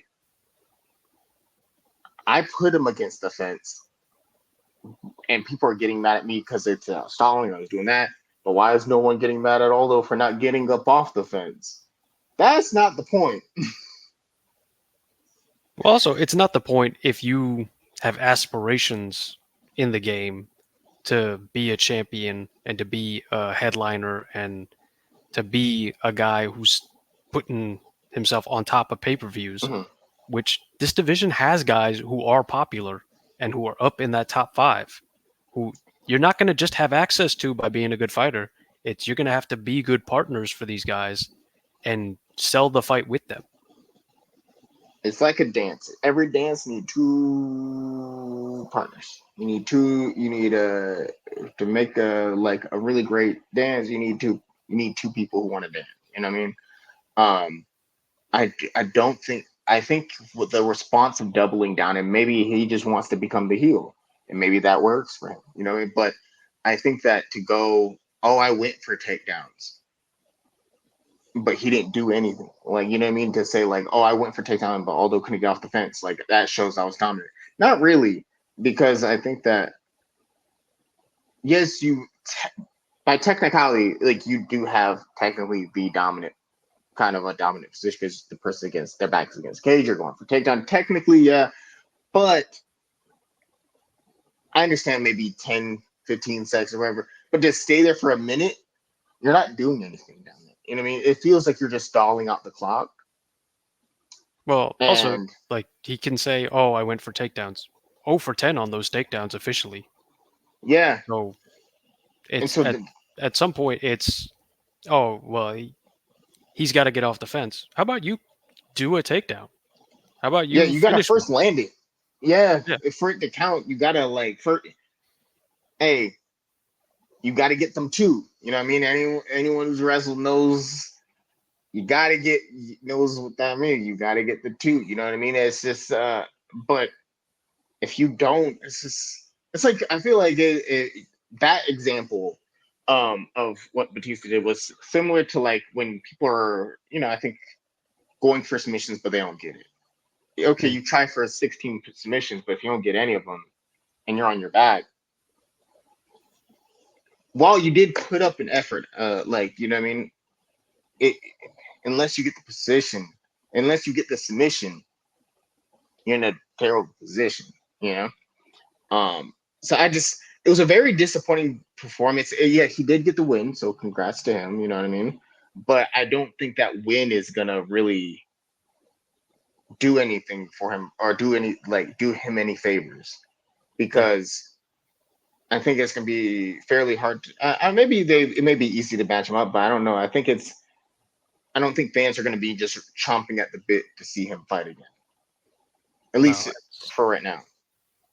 I don't think fans are going to see it. I think he's going to be buried on the prelims, and I think if you're a guy who's on the come up and you're ranked below him, I think that now is your best chance to get a shot at him because it's the UFC are not going to be doing him any favors with the matchmaking. So if you're a guy like Montel Jackson, Jonathan Martinez, Kyler Phillips, uh, and you're ranked below him and you feel like you match up well against him, or even if you're an unranked guy and you have some momentum and you think you can be a good matchup against him and neutralize him and take him down, it's if you can beat him, it's now'd be a good time to call for him because he's probably not getting any looks at the guys ahead of him.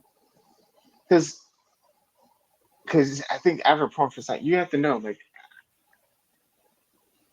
again, the UFC is a business. Why, if they were to put you in a title, like a title match, no one's gonna want to see a match like that. Yeah. It's not gonna do numbers. You know what I mean? And do I think his career's over? Nah, I don't think it's necessarily over. I don't think it's over. I think but I do think it's gonna be a tougher road to the belt. Yeah. Because I think it's like Grant Dawson. Grant Dawson is dominant with the grappling, but he's not. He's often would lean more towards would prefer dominance over it being exciting. That's fine and all, but I mean, I if think you are the fans would have took some dominance even. I mean, to squeak out a split decision victory where you did almost no damage. nothing, yeah, I mean, and that's a lot of people were surprised that he won. I thought Jose yeah. Aldo won because he's the And one who did damage in the small exchanges they did do. Because a lot of the grappling exchanges, there wasn't nothing done during these yeah. grappling exchanges, and I feel like it says a lot. But yeah, again, judging was judging. Yeah. So let's move Um, on to the two women's bantamweight fights, which lead into each other. So first, Ketlin versus Kayla Harrison, and this one never really felt close to me. Um, Kayla was definitely better, and you could tell, but she also wasn't better enough or pursue those strengths enough to ever get a finish. And it really was one of the things where this could have been a big moment on this card that didn't have a lot of like big exciting moments. And instead it just kind of added to the sleepiness of the card and kind of dragged on it. yeah, I will say this. I will give Ketlin Vieira her flowers. Like I've been giving people their flowers all podcast because I did not last episode I did not give her a shot at all. Because I remember I said Kayla Harrison all day, every day, twice on Sundays. She's gonna just run through her like she did Holly Holm. They say she has a judo black belt, but like when you're a judo black belt compared to a two-time Olympic gold medalist, the only person, man or female, to win back-to-back gold medals for Team USA in judo is her, right? So there's levels to this. And I did say I thought she was gonna run through it, but Ketlin Vieira, she impressed me. She did a lot better than I originally gave her credit for. Um, while I did think Kayla Harrison was the better fighter, I think Ketlin Vieira did very well and took her to the decision, which I did not expect at all. So props to her for really kind of like putting on a performance, a good performance for that. I think that for I heard this that maybe what caused a little bit of it was Kayla Harrison did say she had a bet with Alex that if she could land a head kick knockout, that I guess whatever was the deal. So maybe she was trying to like focus on like, ah man, I need to like go for this head kick. And she said the elevation did mess with her somewhat. Um, the but also she cuts an insane amount of weight to get down to 130, like what, 155, 135. 135. But it's if the weight and altitude is a problem, what are you gonna do when it's 5 rounds instead of three? You know. Yeah, I think she has. I think maybe. I think I personally think she has what it takes to become a champion. But I think she's cutting down from like 180, 170, and but yeah, I think maybe the elevation did play a factor, and maybe her trying to. I think maybe everyone was overlooking Vieira so much that I think that it kind of like surprised people. You know what I mean? And being like, oh, it's round one and still going. Oh, it's round two. You know what I mean? You know that moment where you kind of maybe a little bit of overlooking the opponent. But I will say, Caitlin Vieira's takedown defense was pretty good. Was good. But Kayla Harrison did look like the more dominant fighter, looked like the better fighter throughout the fight. So I was glad Kayla Harrison won. I think she moves on. I kind of wanted the Juliana Kayla Harrison call out because I think that would have done numbers. Hmm. But the Amanda Nunes call out is cool too because I do understand that call out. But Well, yeah, hold on. We overall, got to get to we got to get to that fight first before we get oh, to okay. that call out.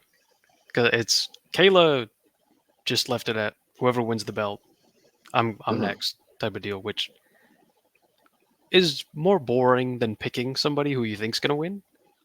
mhm, Um, but is also just a fine call out because we all knew what's as soon as she won that fight, we're all like, yeah, we know what's next. You don't have to say mhm, it, but we appreciate if you did because we got to put some packages together and some video stuff. So if you would say it, that'd be great. And she did enough with her call out, and then got to the back and found a seat for the championship fight, which ended up being controversial. It started out kind of slow for me, in my opinion, and then it kind of really picked up towards the end.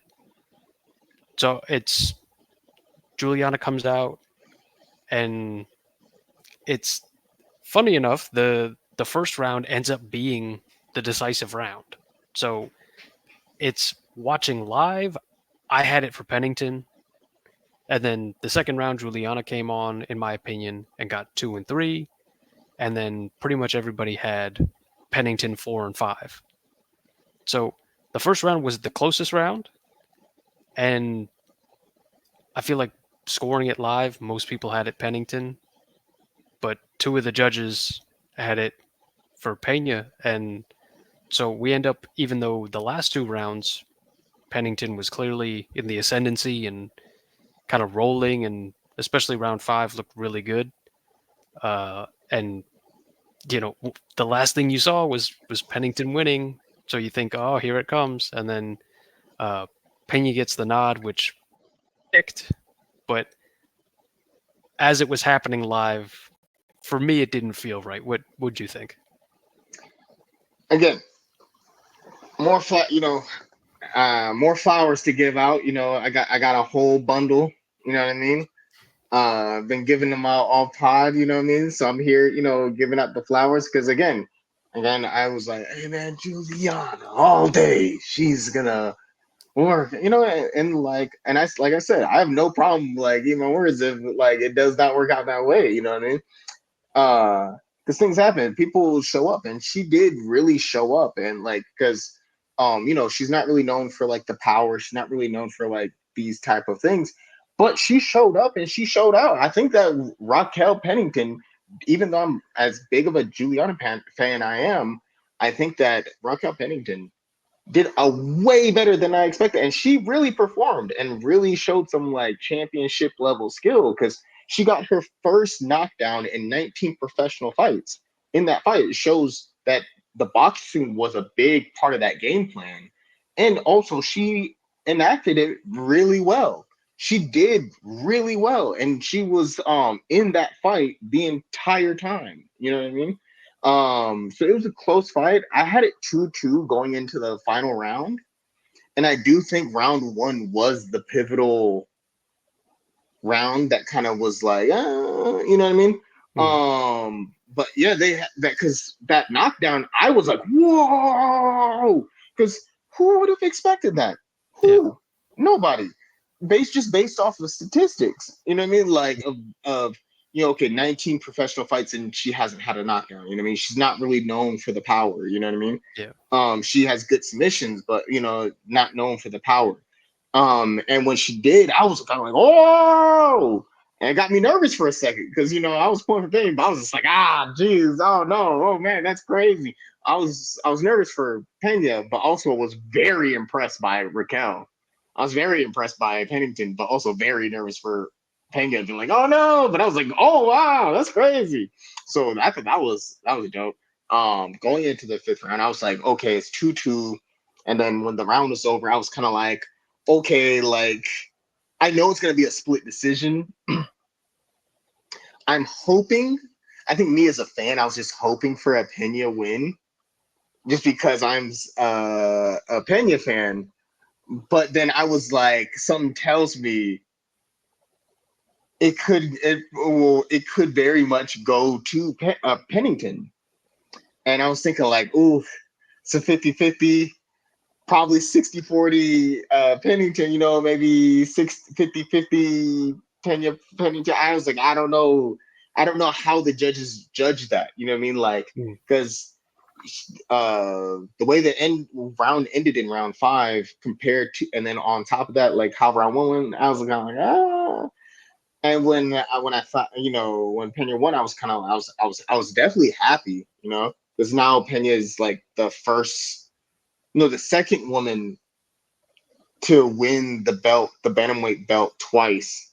Mm. Second only to the female goat, Amanda Nunes, which is an epic moment. I was very happy for her, but I think that Raquel Pennington definitely showed a championship performance and put in a championship medal. So when they were reading out the scorecards, even though I wanted Pena to win, I literally in my head was like, oh, I wouldn't be mad if they went either way. If they said, oh, and split decision and still, I would be like, okay, like that was like that was a proper performance on her part. I Uh, mean, honestly, kind of ideal if you're the UFC, yeah, very quietly, because now you get to go ahead and do the the big Pena fan Harrison. Yeah, you get the to do fan fight. the biggest match you can do with people who are under contract Yeah, right now, which is Pena Harrison. Okay, and then either way it goes, you have something to pivot to. yeah, Because if Pena manages to beat Harrison, you go, okay, well, we're going to do the rematch with Pennington. It's right there. It's former champion, super close fight. Most people had it one way. So you look at it and you go, okay, well, if Juliana keeps going, she draws back into Pennington, and there could be, a back and forth and a trilogy there, and maybe they play up a little bit more and have some promos about like the former friends turned enemies type of thing, and you could put a little bit more behind it, especially if the Harrison fight does good numbers. And then if Harrison wins, you have the possibility of Pennington, but really, once Kayla Harrison has that belt, that is the final bait in the trap to bring back Amanda Nunes, because that has really been the thing that could bring back, and you have all the storylines of ex teammates. I was at AT&T, ATT, not AT&T. I was at, we were in the same gym, and it's one of us had to leave town. I had to go make my own gym, and basically, former partners turn foes, uh, multiple time champion everywhere she's been, Kayla Harrison versus Amanda Nunes, like you said, female GOAT, two division champion. It's the one who finished Cyborg. Like, this would be an all timer female fight if the results end up going that way. So if you're the UFC, you have a nice pivot on either way once you put that fight together. But we must say, as much as it's understandable from her perspective about why you would want that fight, this felt like such a fumble of the ball from Juliana I to have really the wanted split. the Kayla Harrison call out. I know to have the split screen in the arena right there and on the broadcast to everybody at home, and Kayla Harrison's in the back, sitting at a table, looking at a TV, can hear you clearly, and and they put you both on the screen, and you go into business for yourself, and you go, Amanda Nunes has not responded to anything that you've done in the last like 2 years. Oh no, actually, she did respond just recently. Do you see the picture of her doing the dance thing, Yeah, but that saying she wasn't wanted to at come back? Pena. That But wasn't it at was like, Pena. hey, Dana, I want to come back, and then maybe Right. like, I want to come back to fight Pena. It was But there's been I bit my jaw. you okay? Yeah. Okay. So there's been nothing directly at Pena. She's had words kind of directly at um, Harrison in terms of wasn't Harrison the fight where she took that picture of her looking at the TV? Yeah, yeah. Yeah. So she's had more direct contact with Harrison than you. She hasn't said your name at all. She has not expressed any interest, nor has the UFC or UFC fans expressed any interest after how the last fight went of seeing a rematch. Like, we didn't want to see that right after it happened. Putting more time between now and then hasn't made us want it more. Uh, so, just a huge fumble of a moment that really could have been something. And instead, you get Pena not learning from the example of Alex and Taporia and all these people who's like, you you don't know better than the UFC. The UFC is teeing you up right now. It's they they've got out the T-ball set. They gave you the biggest metal bat that they could find. They put the biggest ball they have right on the tee and said, "Step up and slam it." And just huge whiff. Like fouled it off the front, smashed the tee and didn't hit the ball at all. And I'm sure the UFC, like the production people who put all this together, who had all the cameras in place, who did everything, I'm sure they're like ripping their hair out in the back, like, "What are you doing? I we had camera people down there. I just set up the split screen. We had the graphics made. Why are you doing this?" You know what I think it might be? It just dawned on me while you were talking. It just Ooh. dawned on me why she did this. Why I think she may have done this. Mhm. Because I was thinking the same thing. I was thinking like, oh man, I understand the Amanda call out, but I really would have liked to see a Kayla Harrison to call out. But I think I just realized it just dawned on me why it didn't happen. Because Kayla Harrison and Juliana Pena don't like each other. It's very Right. obvious. Mhm. And I think Kayla,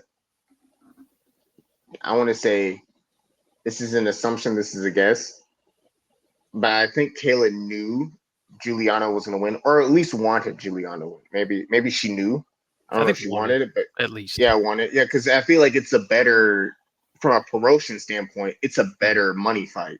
Yeah. Because I think Pena versus Harrison, that's going to do numbers.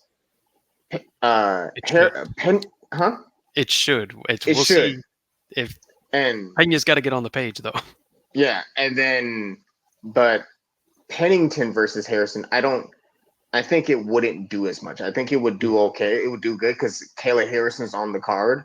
And I think that based on the last performance she put on with Pena, I think that card would do good. I think it would do okay. I think it would do good. Yeah, we're gonna say I think it'd do good because Kayla Harrison's star power and the recent performance from Raquel, I think would make the card do good.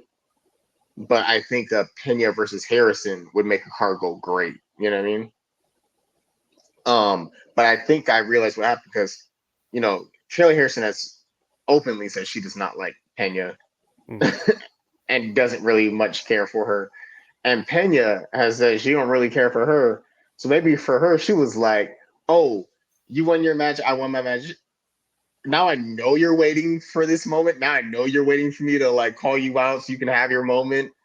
Now I'm not gonna even give you the satisfaction of having this moment in the sun. Nah, I'm gonna win. I'm gonna keep my title, and I'm gonna call out Amanda Nunes because that's also another good call out. And I'm gonna take my belt and go home, sit there in the back and be salty." I could see the pettiness of it, like you're saying, but the The reason why I will disagree with you that that's a good call out is because a good call out has to mean it's something you could get. Hmm. I don't think that she has the possibility to get that fight for two reasons. One, I don't think Amanda's interested. Two, Amanda's not even in the pool. So what do you have to do? Like 3, 6 months in the pool or something like that to even get into a fight? So like it's a fight Amanda doesn't want and she's not in the pool right now. So by what means are you going to get that fight? I don't think you are. That's why I think it's a bad call out. And as much as like you're saying, it's a good petty move, it doesn't help promote the next fight, Yeah, which is the I, whole I, job.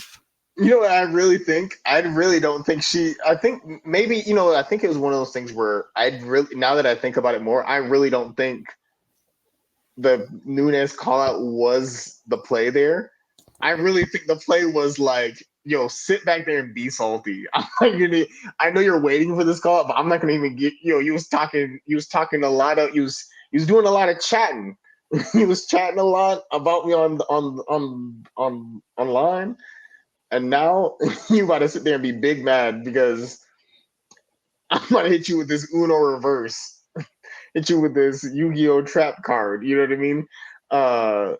Because I think she made the call out to Pena, not Pena. I think Pena made the call out to Nunes. Because there's part of her that does want that trilogy fight because they are 1-1, right?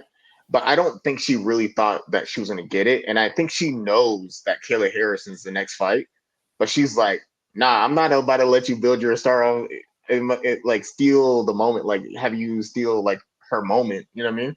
Like, nah, I will. We will fight when I'm ready to fight.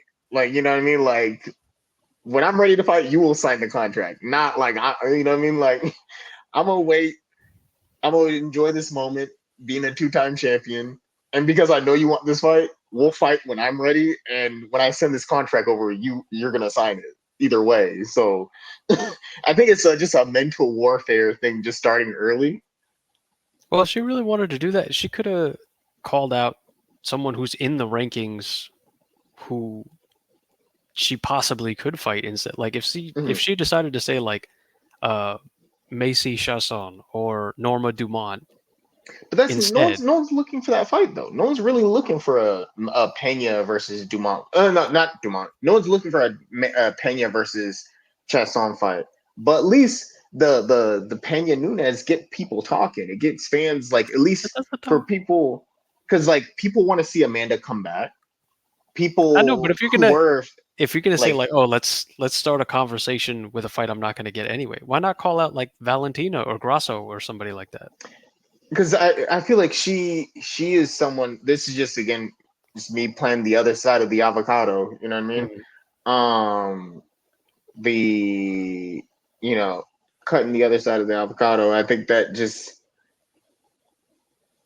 think she knows there's been a lot of champions with zero defenses calling out people in another division, and which is I think I don't understand. Why are you calling out another champion in another division and you have zero title defenses? You know what I mean? Like, you just won the belt.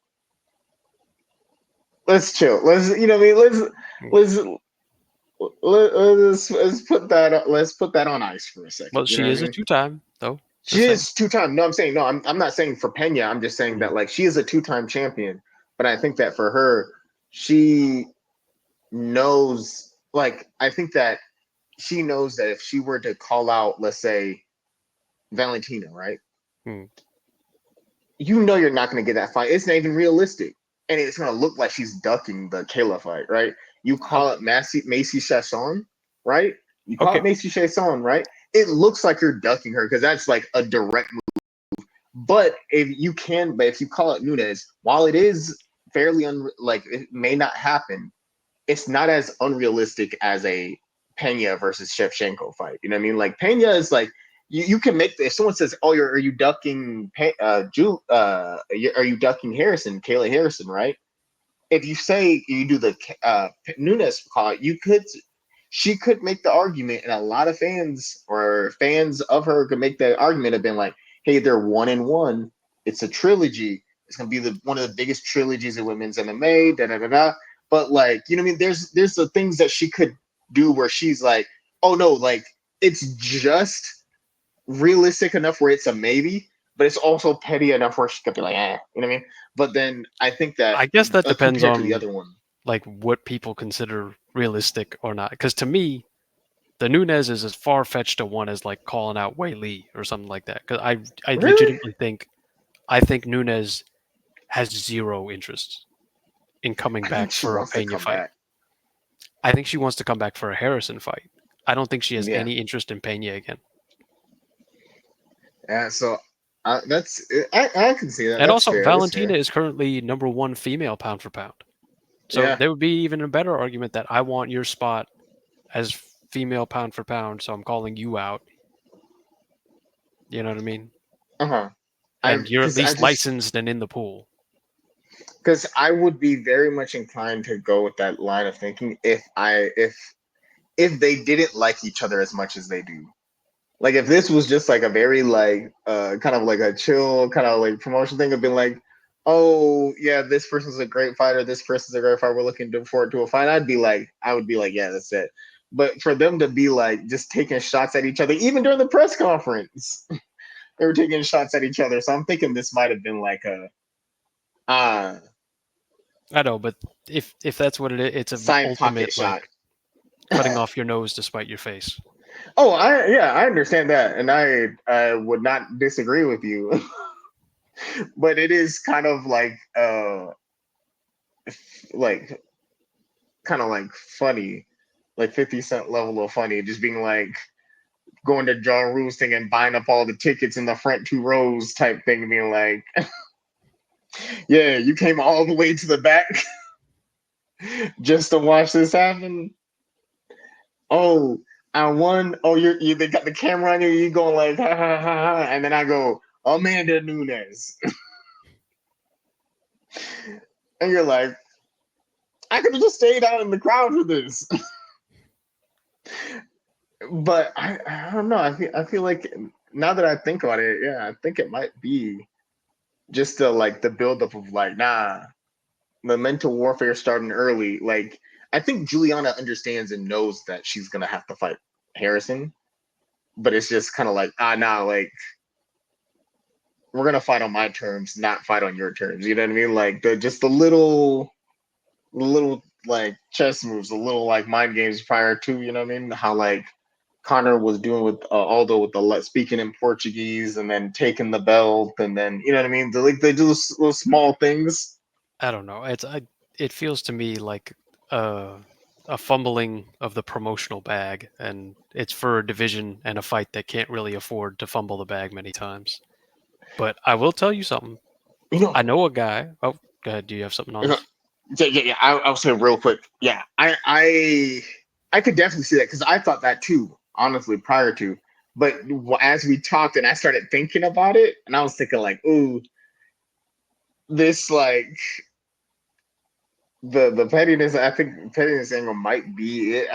But I do think that this division does need something like you know what I mean because when you look at like because when you look at strawweight, you look at um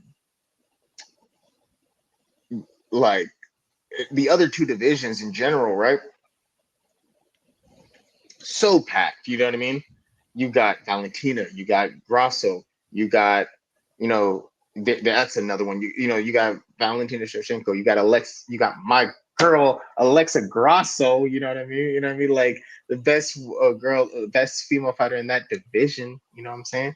Um, let's say I will stand 10 toes down on this confidently every day, twice on the days. Either be like first Mexican woman champion. You know what I mean? She was out here selling out like the selling out arenas. You know what I mean? She's like the face of women's Mexican women, like face of women's MMA in Mexico. You know what I mean? She was out here putting in the work. Started off as a boxer. You know what I mean? Got her skills together, worked, became well rounded. Who was going to expect her to finish the who a lot of people say is potentially like the second greatest female fighter of all time by submission.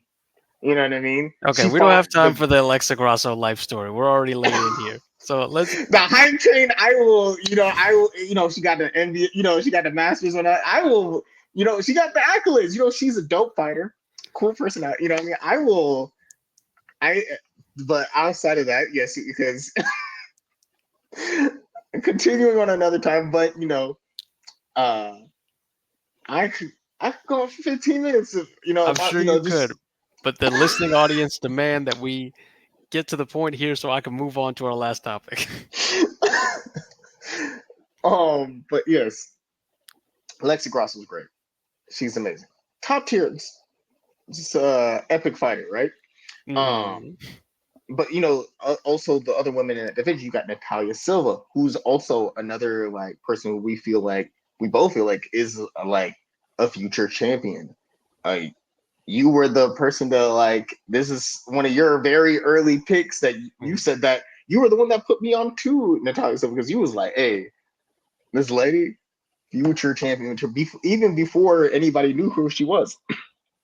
You know what I mean? There's a lot of women in that division that are really good. You got in the other division, you got Wei Lee, you got Loopy, you got Mackenzie Dern. You know what I mean? All these other like um really good fighters in that top of the reach. All those. But I wonder why it is that like both those divisions got like three or four, maybe even five women who are like women fighters who are all great, who are all draws, who could be um you see them on a fight card, you're like, oh man, I gotta watch that. But compared to the bantamweight, there's not a whole lot going on. I wonder, because the only two right now really is like Kayla and Pena, and like maybe Dumont.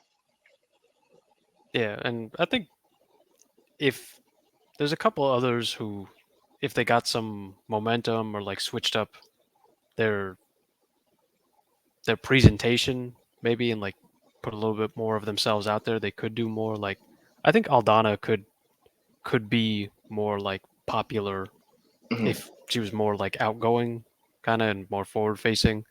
Same thing with like I think Dumont's on the way up. I think Chasson could do more with promotion. Like the real thing is it's not a super popular weight class, just in terms of having new fresh fighters in it. So the ones that are there, like they have a real opportunity if they just up some of their promotion game to really put themselves in there, but it just hasn't happened yet Mhm. for whatever reason. And then the last thing before we switch off, on top of being a great fighter and was a great champion, uh, Alexa Grasso also great role model, for like the next generation people trying to get into MMA. You know what I'm saying? Okay, well I'm She glad got you the brought that up brains, the actually. bronze, the beauty. I'm glad you brought that up actually because that's going to bring us to our final topic, which is another role model, a role model for Japanese MMA, and that's Tatsuro Taira, who's flying the Japanese flag for Yep, everybody, yep. and he is going to get his shot now tonight against Brandon Royval, who is ranked number 1, and Tatsuro Taira is ranked number 5. And I guarantee you, he will not fumble the bag if he wins tonight. Oh, absolutely not. He's gonna come through. I've been uh, just as much as I've been on the Alexa Grasso hype train, the bandwagon. I've been on the Alexa Grasso, I guess, campaign. I've I've been equally going as hard for Tatsuro Taira since the beginning of his UFC debut. I've been telling you about him even before, like he was like on the prelims, early prelims, all type of stuff. I've been telling other people about him. I've been telling people since the announcement was made that he was coming to the UFC, how that this guy was this kid, this young man, this dude, this grappling prodigy, grappling wizard, was going to become a future champion. And what happened? Mystic Malik strikes again because. not only, you know how good you got to be a former champion. Another thing, come to get to bypass the Ultimate Fighter and the contender. So you show up, you go into your first match, and he's passed with flying colors in all of his matches. Getting the submission finishes, people thought, okay, you're just out here with submission finishes. Then he catches old buddy with the liver punch and dropped him with the liver punch. And a lot of people wasn't expect that. He was like, oh, I can finish people with submissions. I can finish them with the hands. And then recently in his last fight, he technically, I don't know if that TKO counts as like a wrestling TKO by wrestling by like takedown, but when he got the last one, he was in that like body triangle from the top and like Mm. trapped the leg and like slammed him over. This dude is a he's got the I believe like we said, he's got the championship charisma. He's got the CC, you know what I mean? Comes up, um he's working on his English. Um he is, I think, the future of this division. I think the Pantoja fight will be a very tough fight. The Royval will be a tough fight, but I think he has the skills to make it happen. He is, you know what's interesting about him, right? Mm. He is the face of Japanese MMA right now because prior to him, right, we've actually never had a Japanese champion make it to like a Japanese champion because all of the previous Japanese fighters who were in the UFC growing up, they were kind of like stars in Japan, and then they came over to the UFC towards the end of their careers. Towards the, Mm. we're talking about like spring, winter, fall, summer, all the in the kind of like fall time of their careers, in the winters of the career. You know, we've had legends, we have had stars come to the UFC from Japan. You know, your Takanori Gomis, your Yoshihiro Akiyamas, your Yushino Kamis, the Kid Yamamotos. You know what I mean? Um, uh, and now, and it's been a while. I think after that, we've had a Japanese fighter in like kind of doing well. So now Yeah. we've seen with the arrival of Tatsuro Taira and kind of like that kind of like good energy that positive vibes he brings along with just being a total just epic fighter. I'm trying not to say like another word, but being like epic fighter, the way is seeing the success he's had has brought on a wave of new Japanese fighters who are coming in and kind of like putting on for the region, for the area. You know, you've seen fighters like Rinya Nakamura win the road to UFC. Another undefeated fighter who is kind of like Justin Gaethje-ish in the wrestling and striking. And then you got Rei Tsuruya, Yusaku Kinoshita, and all. You know, and I think that it is due to the success of Tatsuro Taira. Like, you know how we saw when Cyril Gane kind of like came into superstardom, and it kind of brought on like another wave of French fighters. Like, you know, you got to see like the Morgan Charrier. You know, we got introduced to the Nasruddin Imovovs. We got introduced to like Gomez, Manon Fiorot. Like, a lot. I mean, she was already there, but like, you know, you got to see, you were to the main audience that were introduced to these fighters. So I think that while the fight will be difficult, I think it will be his toughest fight to date. Mm. But you know, 10 toes down, confidently, I could say Tatsuro Taira wins that fight. He's gonna win it. He's gonna be the first Japanese champion. He's gonna be the first to mine, if I remember correctly, first to my knowledge, first Japanese fighter to like fight for a belt. And I think he wins this. First time since 2016, 2017. We're heading back to Japan for the UFC. You know what I mean? Uh, it's gonna be, and then I think you have enough to make a full main card because you know Tatsuro Taira at the like top of the card. Then you got Rinya Nakamura, who's also really exciting. Have him as co-main event. You got Rei Tsuruya. You got Kinoshita. That's already four. That's a main card. I think that Royval is a good fighter. I Mm. think that he is. I enjoy watching his fight because that fight with Moreno was really good with Brandon Moreno. But I think you can't stop the supernova, man. You can't stop the vibes, man. You can't stop these. Yo, he's going to do great. I feel it in my what did Deadpool say? Feel it in his jellies. You know what I mean? Or like I think that was Deadpool, right? When he was like, I feel it in my jellies. Right? Is that Deadpool? I think right. I I don't think know. so. Yeah, that's why I feel it. I feel it strongly that he's gonna do well. Gambate Tatsura-san. Gambate. Like you got this. Good luck. You know, supporting you all the way. Gotta go for the. I'm very hyped for this. Good to see Nihonjin kind of like doing well, succeeding. So I'm excited for this. But yeah, what is your thoughts on it? Because we already know. I'm Yeah. leaning. Well, it's like you said, it's the guy. He's 24 years old. It's he's in his first like big test, and this will be the hardest fight of his career. He's in the main event, and he's a minus 300 favorite against a 32-year-old who has title fight experience. It's this guy. The outlook on him right now is he's a complete phenom. It's he's unstoppable. He is a freight train headed right for the top. And right now, the question is A, who can stop him? B, can the champ even stop him? And C, where does he go after that? Because it's if he gets through these next two fights, if he gets through Royval and he gets through Pantoja, at that point, I don't see anybody who can beat him at 25. And the next question is, how long do you want to stick at 25 before you go to 35? Because Mhm. with his build and his age, it stands to reason that he's going to mature very easily into a 135-pound frame.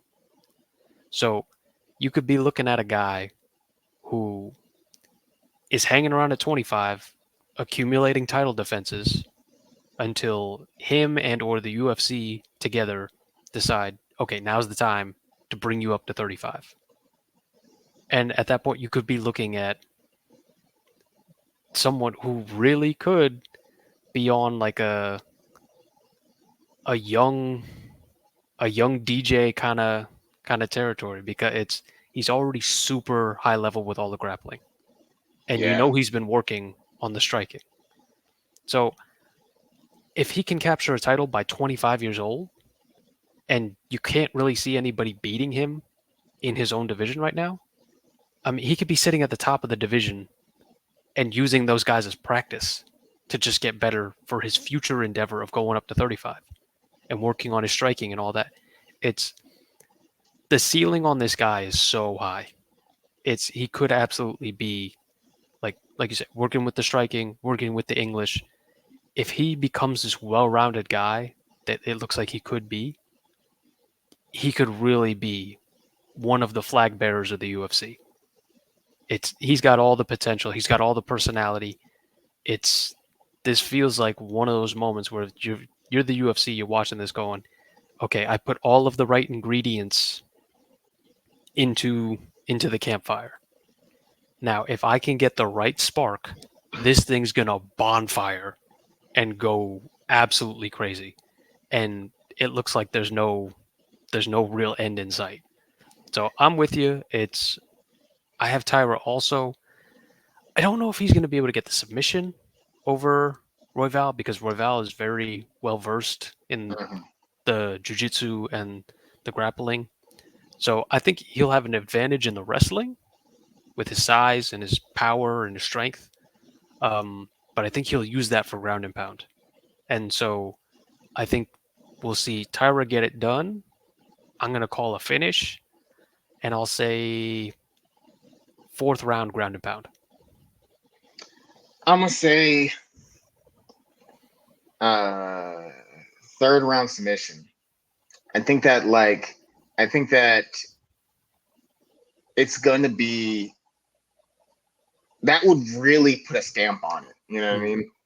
To get a submission over such a just a tough um like veteran of the sport who has good jujitsu defense. You know what I mean? To get to really kind of like have your like all might like Midoriya kind of like Midoriya like Izuku Midoriya kind of like moment of being like, oh, like I'm here, like you know what I mean, like full on like moment, like the I'm here moment. I think that would be really a big exclamation point on that to be like, oh, Pantoja, where you at? Like let's let's make this fight happen, you know. Mm. Um, and it'd be really cool to have a UFC back in Japan. I think that they're, you know how they had there's a lot of arenas where you could like stay, you know, there's a lot of places you can have a fight card for that. Um, I'm trying to think, yeah, because it also that fight between Pantoja would be crazy, Yeah. but as Pantoja has shown that like, hey, he's not one to be trifled with. But I really do think Taira's got it. Mm. Uh, like you said, he's got the personality, he's got the strength, he's got the speed, he's got the skill, the technique, the jiu-jitsu, the grappling. He's working on the striking, he's working on the English, he's getting it all together, becoming like just a well balanced superstar, person who has the potential to become a superstar, global star. Actually, you know what I mean. If you beat Royval, put that exclamation point on it. You beat Pantoja, put the exclamation on it. I don't really see many people at his division who I think could beat him because even on this whole way up from early prelims to uh, being main event, I've said this whole time, oh yeah, he's going straight to the top. I was just like, oh yeah, he's gonna beat him. He's gonna beat him. You know, it might have been just like me being a fan of being like I like wanting to see like the first ever like Japanese champion. But I was like, even just him as like I thought I was like, man, this dude's dope. Like he's cool. He's all like he's always like the times I've seen him or seen his interview, it's all good vibes. You know what I Yep. mean? So it's like okay, cool. Like seeing his rise as and in the way he's done it has been really cool to see, and I do think that yeah, he's got it. I don't see him losing this fight, and right now he is the face of Japanese MMA. You know what's the crazy part? Mm. MMA wasn't his sport. He picked it up kind of. He was a baseball player Mm-hmm. who just kind of like got into it because like I think he was like tired of baseball, got into like trying to find something new to do, and his brother did MMA, and he was just like, let me try this out. Turns out he's a grappling prodigy, a grappling wizard. I was like, man, that's crazy. But yeah, I do think we'll see.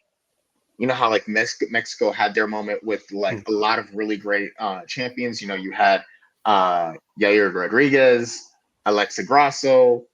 Always gonna find a way to slide that in. um, yeah, Brandon Moreno. You know, like, and then you know a lot of and then you know obviously Brazil's had their moments with their champions. You know, with like a pantheon of great champions and like Hall of Famers. We in the U.S. we've had our moments with our pantheon of like phenomenal champions. You know what I mean?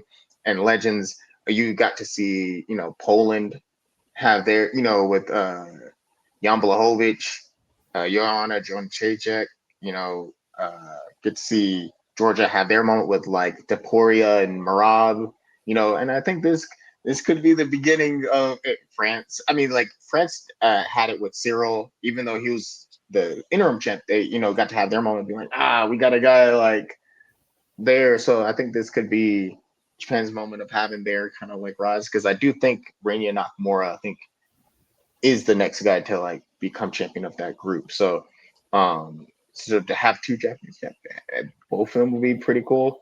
Both of them have exciting styles. So I'm looking forward to the fight this weekend. There's actually some other pretty cool fights, interesting fights on the card, but I, yeah, that's the one I'm looking forward to the most. Well, we'll see if they turn out interesting because that's all we have time for Yeah, this week. this has been Quite a long episode. So appreciate y'all watching. Appreciate y'all tuning in. Hope you guys had a good time listening, watching, because we had a good time recording. So if you like this, show us some love.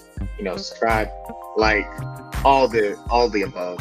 Drink water, hug your family, talk to your friends, go out, touch grass, enjoy life, make the most of it. Carpe diem, seize the moment, chase your dreams. We out. Bye. Eat some Japanese food. Yes. Yeah.